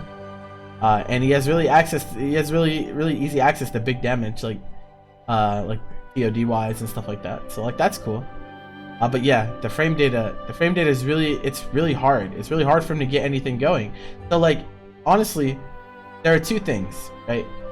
Either they need to change his buttons so that they have better frame data, right? On like the 5L, or make it so 5L is two separate moves. Like, so you know how like when you press 5L you get like the two punches? So like what if the second hit of 5L was another button? What if it was like 6L or so you could choose whether to do one or choose whether to do two. Also I think his Rekka follow-ups should probably be a little safer on block. Let me look at Gogeta frame data really quick, just so I can.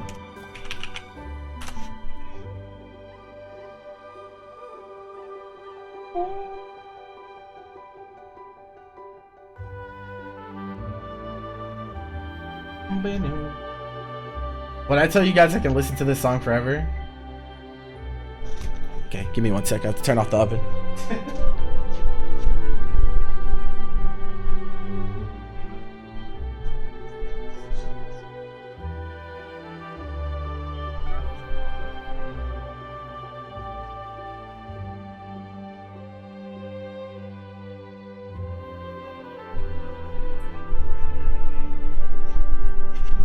Yeah, sorry about that, guys.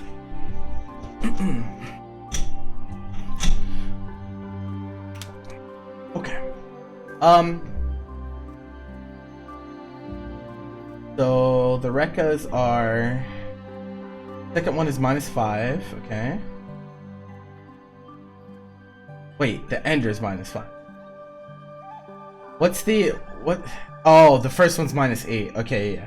So it's -8, and then I don't know what. Does anyone know what the second Rekka frame data is on block? The first one's -8 though. That's rough. That's really rough.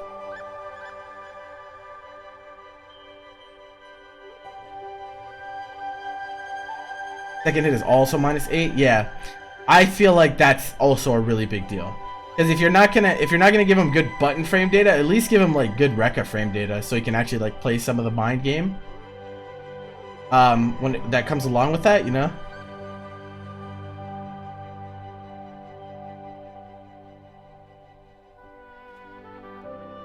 Isn't third Rekka better frame? Yeah, but like, if you commit to third Rekka, you're not mixing, right? He gets the mix and the mind games off of the first hit Rekka and the second hit of Rekka.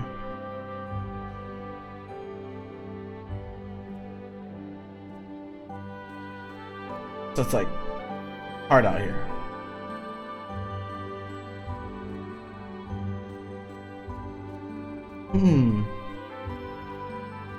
You missed some stuff, but like all of B is too low? I don't think so. You gotta keep in mind that this tier is like I mean, maybe I shouldn't put it here. Maybe I should put this at the bottom or something. I don't really know. This tier is like kind of not a tier.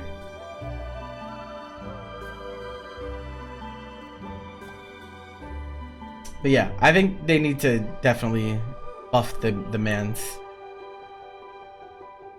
frame data wise. But they'll probably give him something random that he doesn't need, and then he'll continue to be mediocre. Pretty rough. But he looks really cool. His animations are cool. I don't think anyone can really disagree with that, right? Anti-meta tier? Not really. Like, I wouldn't call Nappa and Majin Buu anti-meta. I wouldn't call Ginyu anti-meta either. I would call Cooler anti-meta. I would call Cooler and Hit anti-meta.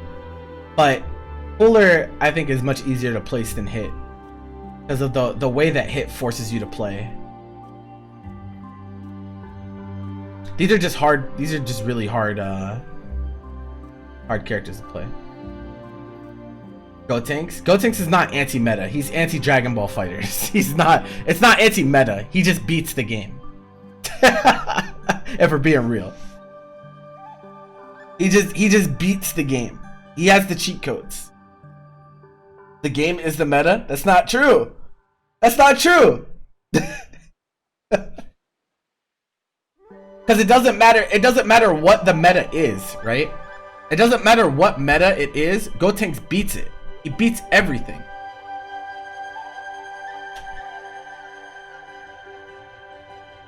Whereas, like, these characters, no, I disagree.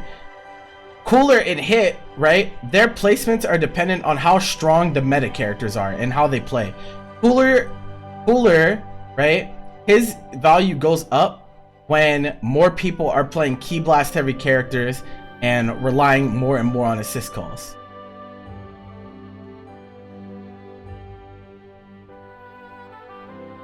Right? Gotenks, it doesn't matter. It doesn't matter how the top tiers are. He just beats. It beats everything.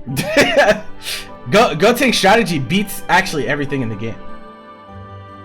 No, regardless of what the meta is, regardless of what's being picked, Gotenks just kind of beats it all. And the only reason he's not the best character in the game is because he's meter hungry.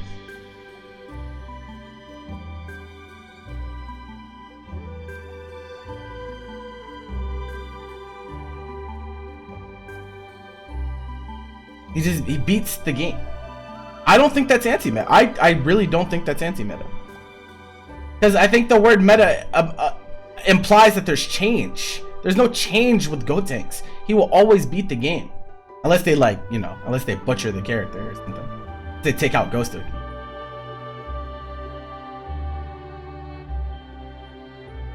I don't know. It's not, this isn't worth, like, yeah, it's anti-system mechanics. That's why I said it's anti-Dragon Ball Fighters.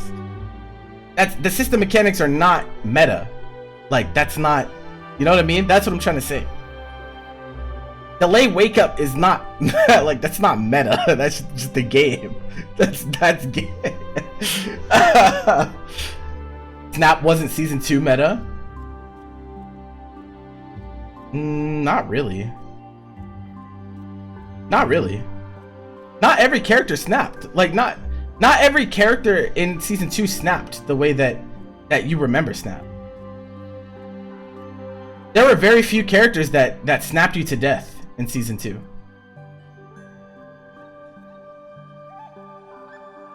Like, very few. Like, actually, very few. So, yeah, I don't know. I just disagree, personally. But it's all semantics. Super Broly. Man, this character's nuts. This character's kind of nuts. I think he's like here-ish.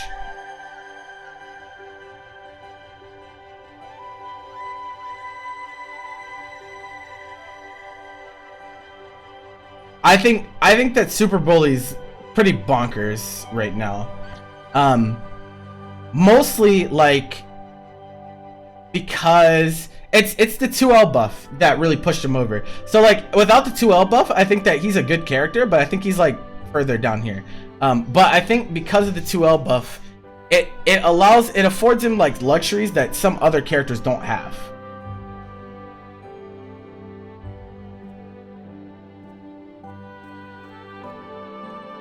So like, yeah, the 2L buff, he moves forward when he 2Ls. He advances. That's the buff that they gave him. He like lunges forward. So that lets him cover like pretty much every soft knockdown scenario with the button. Which kind of gives him like that pseudo like I don't care about your knockdown type stuff, right? Now, it's not as good as Gotenks in my opinion, right? It's not as good as Gotenks because Gotenks is like safe, right? If you knock someone down in Ghost Oki with Gotenks, it doesn't matter what they do, whether they reversal, if they panic vanish, he punishes them all. S Broly is committal, but like he does commit by pressing 2L on your knockdown, and this is why like I talked to Kanto yesterday. I was like, you're probably really free to delay wake up into level 3 or delay wake up into reversal because it's still a commitment. You can wait and you can react and it's really good, but you're still really weak to reversals. So it is a commitment, whereas like Gotenks can just punish and just be fine, right? Like he can just punish those things.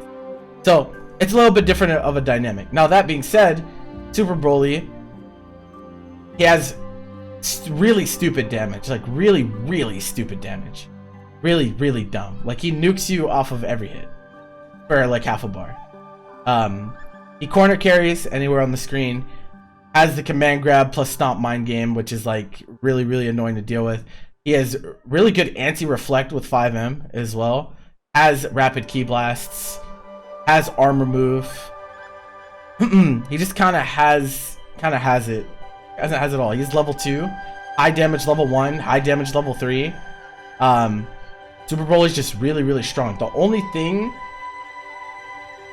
The biggest thing that would be like so Super Broly is kind of like 21 in a way, right? And that they both actually have the same issue, right? They both technically lack SKD, right? They lack meterless SKD. They can both get it with an assist if they want to spend it, but they have to spend resources for their knockdowns. But the difference is when S Broly knocks you down and does soft knockdown, he can cover everything and she can't. That's the main difference between these two. If she had a button like 2L that let her cover everything after soft knockdown, it wouldn't matter nearly as much that she has to spend, for sliding knockdown. But since he can press 2L and it doesn't matter that you get soft knockdown, that is what makes, his knockdown game really scary. And then he brings you down and then, you have to worry about command grab and whatnot. Why is Gotenks S tier? He beats the game of Dragon Ball Fighters. He beats delay wake up and you can snap with him. And he's like, I think only 2 characters right now can really snap. I think it's him and Beerus, right? He can snap you into 50-50. Still. It's pretty gross. And Ghost Oki is still insane. I'm surprised they haven't nerfed Ghost Oki, to be honest. I'm really surprised. It won the World Tour the first time, and they've been nerfing offense. They've been nerfing offense from the jump. So I'm like really surprised they haven't touched Ghost Oki. I'm really surprised. You could say the meter nerf was like an indirect nerf, but like they usually are much more direct when it comes to offense. Yeah, it's not M spin. It's not Ghost. Ghost Oki is at least somewhat difficult. Is it? I feel like it's not that hard. Though I will say you can't. The barrier of entry for Gotenks is higher though. Like if you don't Ghost Oki with Gotenks, don't pick it. Don't pick it. Don't pick it. You should only pick it if you're doing Ghost Oki. For sure. I definitely agree with that.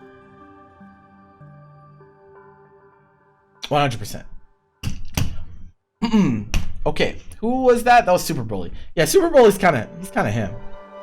Kind of him.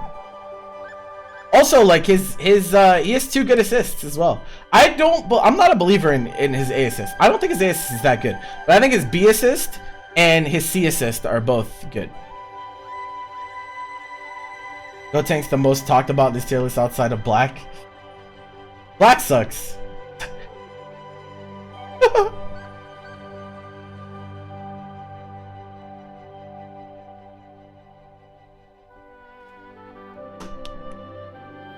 Do people think his A assist for S Broly is good?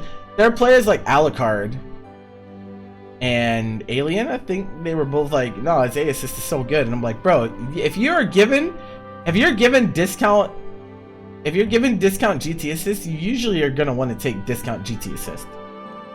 Most of the time. Base Vegeta is a little different because it's so low block stun that you usually can't bring people to the ground, but I'm pretty sure S Broly's is more than his. By like a decently significant margin. Let me look.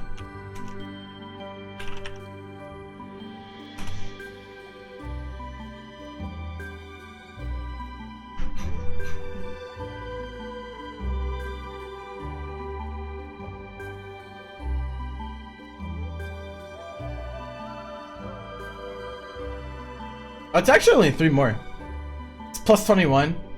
And base Vegeta's is like 18 or something? 17?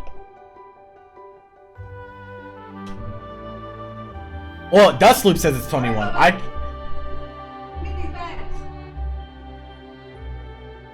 They could be lying because Dustloop does suck, so feel free to let me know. But either way,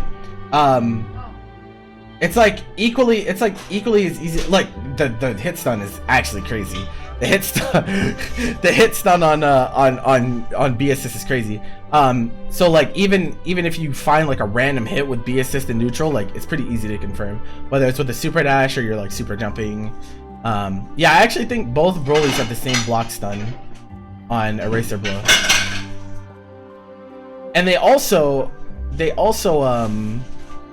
kind of has that visual obscurity factor to it, just like Z Broly A assist as well. 35 frames instead of 40.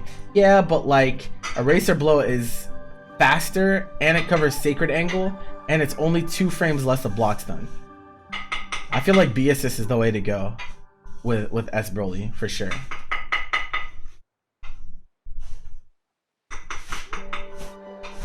Yeah, it's like really discount GT assist. Super discount GT assist.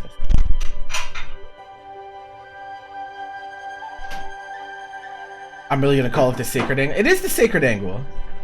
What do you want me to call it? Am I lying?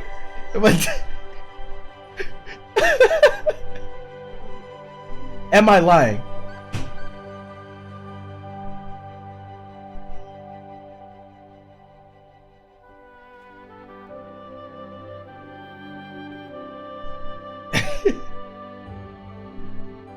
All right. And now we got Kefla. So Kefla, guys might not like me for this. I think Kefla is like just...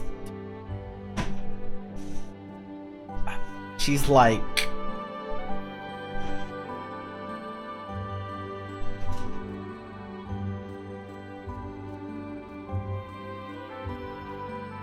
Man, I do not think highly of Kefla. I really don't. I really don't. Let's talk about Kefla though.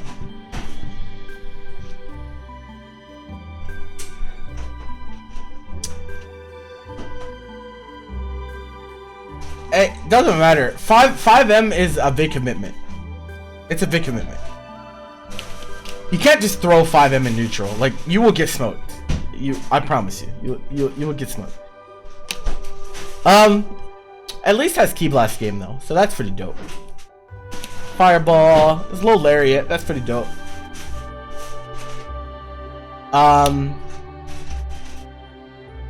man, I don't know. It's just really hard. I just think a lot of her tools are like really niche. Like Command Dash is like just okay, in my opinion. She's in the fastest Ki Blast group, is she? That's pretty nice. Just plus frames, but can't jail into it. I think. That's right. Is it that? Wait, is it that you can't jail into it, or is it that the 2 hits don't jail? I can't remember. How fast is the Ki Blast? Point blank, it's 11 frame. I think 11, right? Good look. I just think that like I think she's worse Bardock. I really do.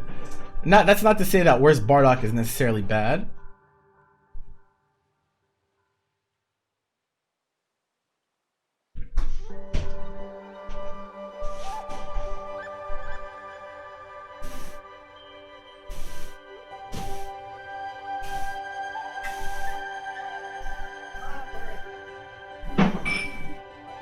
Let me look. I'm looking. I'm checking, guys. I'm checking. Don't freak out. Yeah, 11 frames on the Ki Blast, so that's pretty good. She doesn't get 8. No, it's only 6. It's 6. It's 6 Ki Blast.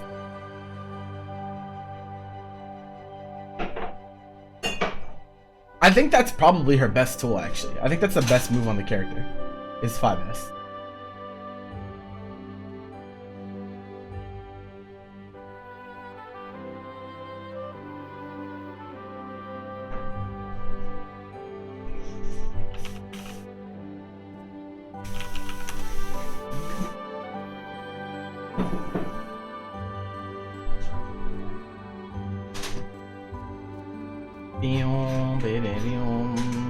I'm checking something real quick.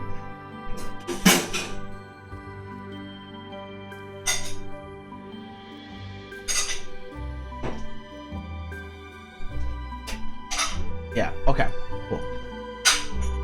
Yeah, I just have a hard time. I have a hard time. Her neutral is like Team Gohan. Is what like she's like quite literally Team Gohan in neutral, I think. Same speed Ki Blast, Lariat style move.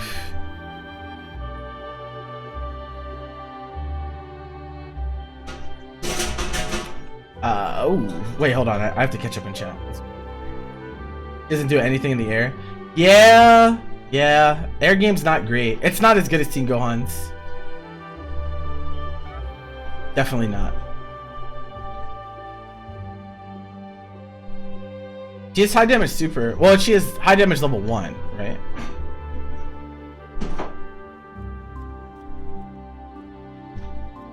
Level 3 is like pretty low damage. It's also really slow for like reversal purposes. It's like the easiest level 3 to safe jump in the game, I think.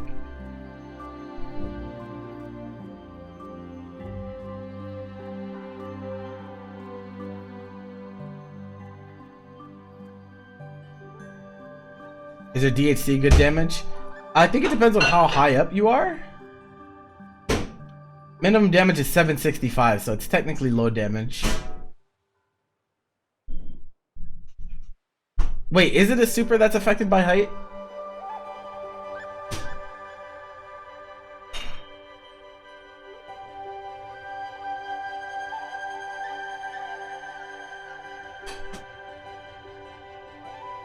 The super sheet says it is. It says amount of hits depends on height. Minimum damage 735.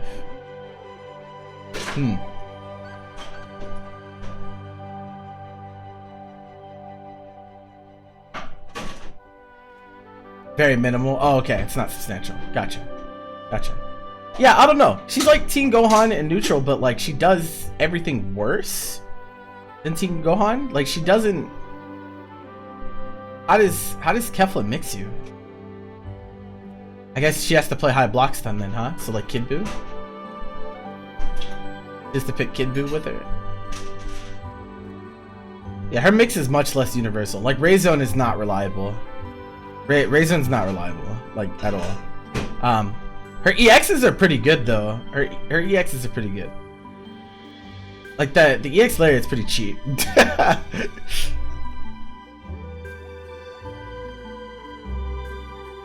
Yeah, Ray Zone is like worse Piccolo for sure.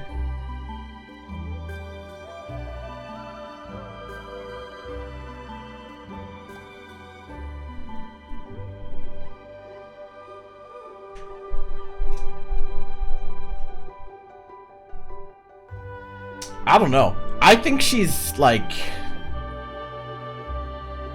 I would put her here, honestly. I don't think very highly. I mean, like, this is still a good character, right? It's still a good character. I just don't think she's that good. I really don't.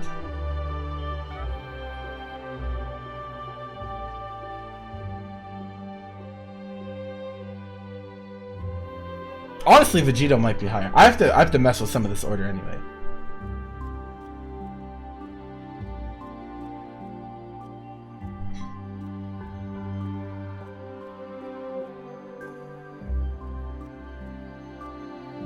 Y'all think Kefla is better than adult Gohan? Yeah, because her neutral is better. If we're being real, her neutral is definitely better. Her A assist is pretty good. Her A assist is literally 21 A assist, so yeah, it's pretty good.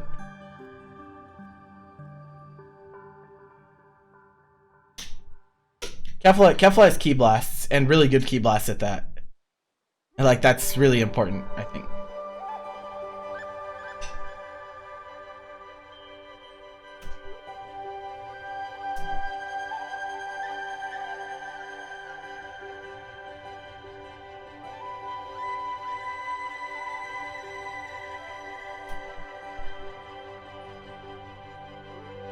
I think a beam would work well with hit Videl. You should probably pick beam for that team, I would guess. As is Vegeta disrespect? It's not disrespect. What's disrespectful about this placing? He's not a bad character. I don't think he's not meta though. I think SSJ Vegeta's best position right now is point character, actually. And in the point position, he's power crept pretty hard. Gohan has no mix besides Kid Buu. What? What? You mean like an overwhelming majority of the characters in the game? He also has back attack.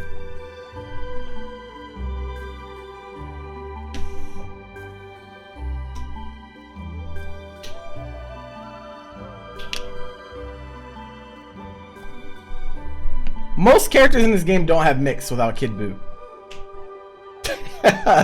that's the kicker, guys. How good are Kefla staggers? Let me look. Her auto combo is just like not. It's bro. I just feel like anyone that's picking Kefla might be better off picking Tien Gohan. It's just really.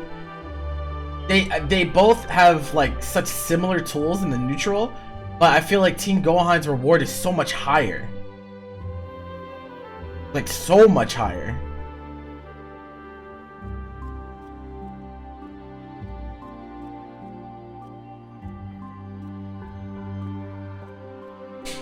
He has better neutral than Kefla and mixed with lower block?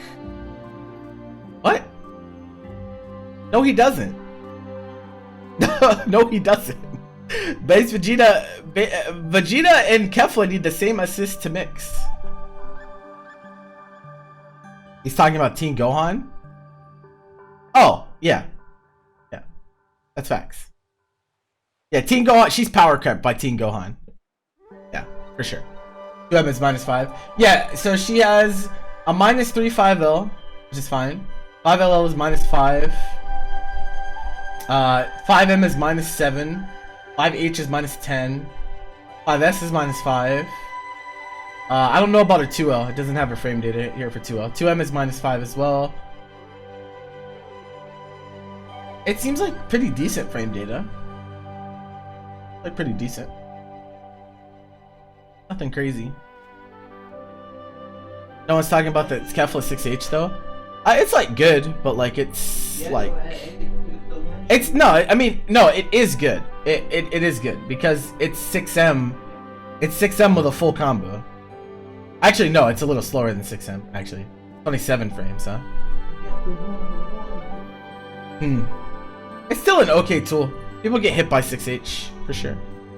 It's 3 frames slower than 6M. Yeah, I mean, I feel like she's good, but not great. Like, honestly, I think Vegito is, like, higher, probably. Probably. Because this guy's support value is, like, way better than most of these characters. Except this guy. This guy is bonkers. But this guy's neutral sucks, and this guy's neutral is really good. She's, like, okay. I think she's okay.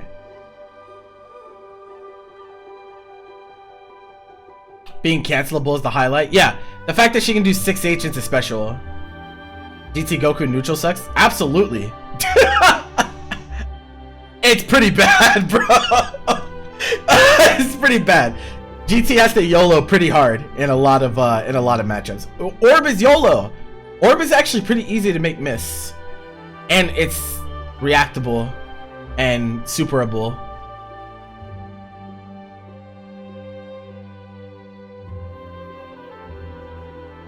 But his reward off of YOLO is really good. His reward off of the YOLO is really good, but getting the hit is really hard for GT in current meta, especially now that his scrambles are worse because 5LL is nerfed. So it's difficult. What's the WTF tier? These are characters that I have trouble ranking for one reason or another. Like really hard. Difficult. You 2H GT orb? No, he would be unplayable if you get 2H GT orb. It would be so stupid. These are difficult characters to place for me, for you know different reasons. You wish GT neutral was good? No, you don't.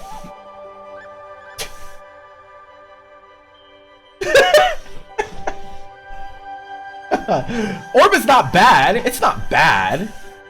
It's not bad at all, but it's not reliable and neutral. Like these characters all have really reliable neutral. All of them. And most of these as well have really reliable neutral. Yeah, so UI is a weird character. So I'm in the camp that UI is not. Some people put UI like up here, right? I've seen him here, I've seen him here, right? I think UI is like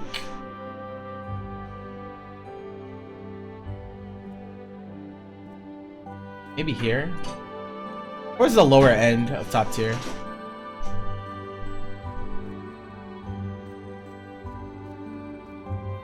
Probably, given how the game is. UI is enabled by net play. Yeah, he's hard. It's hard. It's hard for us to evaluate UI because he's definitely stronger on net play. He's definitely stronger on net play than he would be offline. That's difficult. That's difficult.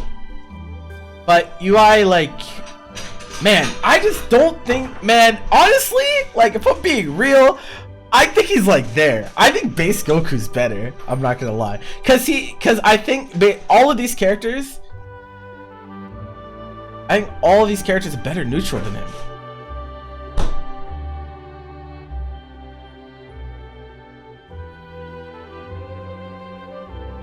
To be honest, like, if you want how I really feel, I really think UI is like, if you want how I really feel, UI is like here, probably, like here, somewhere in here, but it's kind of hard. It's kind of hard to put him down there, given the circumstances. It's hard. He's another one that's like pretty difficult to place. I don't think his neutral's that good. I really don't. I don't, like, people are saying that his neutral's like crazy. I don't think it is. Is his neutral really worse than base Q's? Base Q has key blasts. So yeah. Anti-reflect is a struggle. Yeah, that's facts. That's a big deal. That's a really big deal for UI. That's a good point. That's a really good point. Really good point. He doesn't do any, like, he just doesn't do anything that's like, what does he do better than everyone else? The only thing that he does better than everyone else's play is knockdown RPS, to be honest. He plays knockdown RPS better than anyone else. That's pretty much it. Honestly, 5L is really good. That's true. That's true. He has a sacred 5L.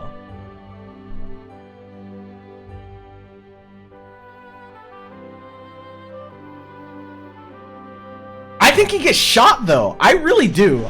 I'm not gonna lie. I think he gets shot. I really do. I really do.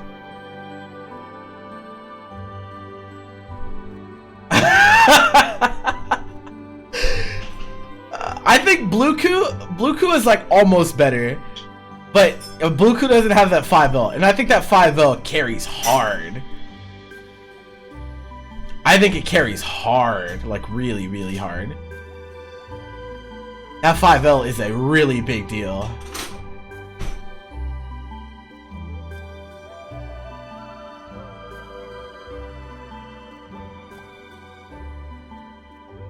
He also technically can't be safe jumped, which is pretty good.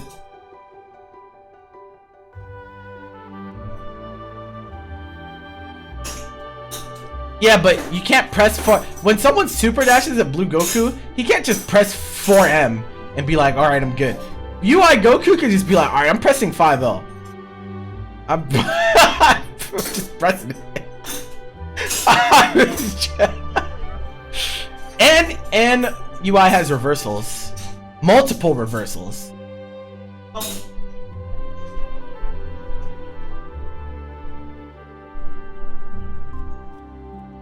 Honestly, okay, I'm gonna keep it real. I don't think he's better than Yamcha and Trunks. I don't think so. I think honestly, like, I would probably put him even below Super Broly. But man, that 5L is just such a problem, man. It's such a problem.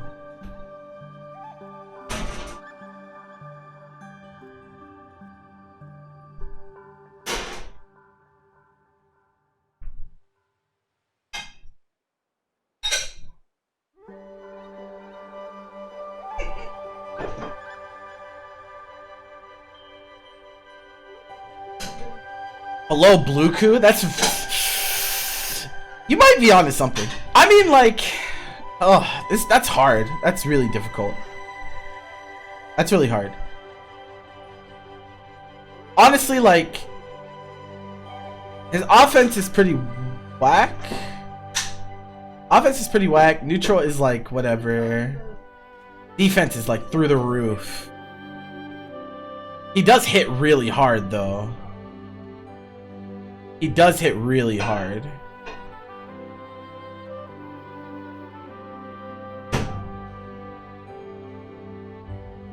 Assist is also good. That's facts. Pretty good support character as well. That's facts. That's facts.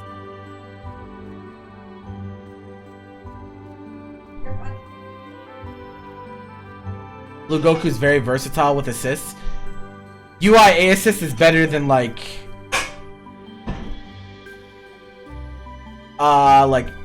every assist in this tier besides GTA, probably. Not Vegito A. Vegito A is better, and Masenko B is better. Or I think Trunks both Trunks assists could be better, but it's like definitely a top tier assist. It's actually messed up, but a support wise, like this assist is better than anything that Blue Ku can offer for sure, like without question. I think UI A is probably better than Janemba A for how people are playing the game right now. But Janemba A has a lot of potential for sure. UI A it's so easy to use, man. It's so easy. You know, it's not guaranteed offense, but so much of his RPS offense is weighted towards him. It's hard for you to call his offense whack. Even if you don't call it whack,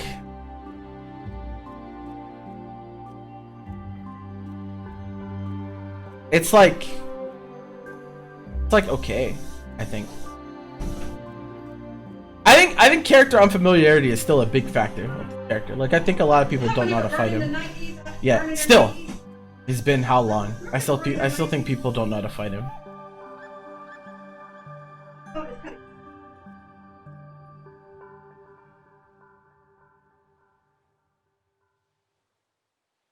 Like, does he have better offense than? No, no, no, no, no, no, no. Maybe? Like, I think all these characters up here have better offense and better neutral. Like, actually all of them.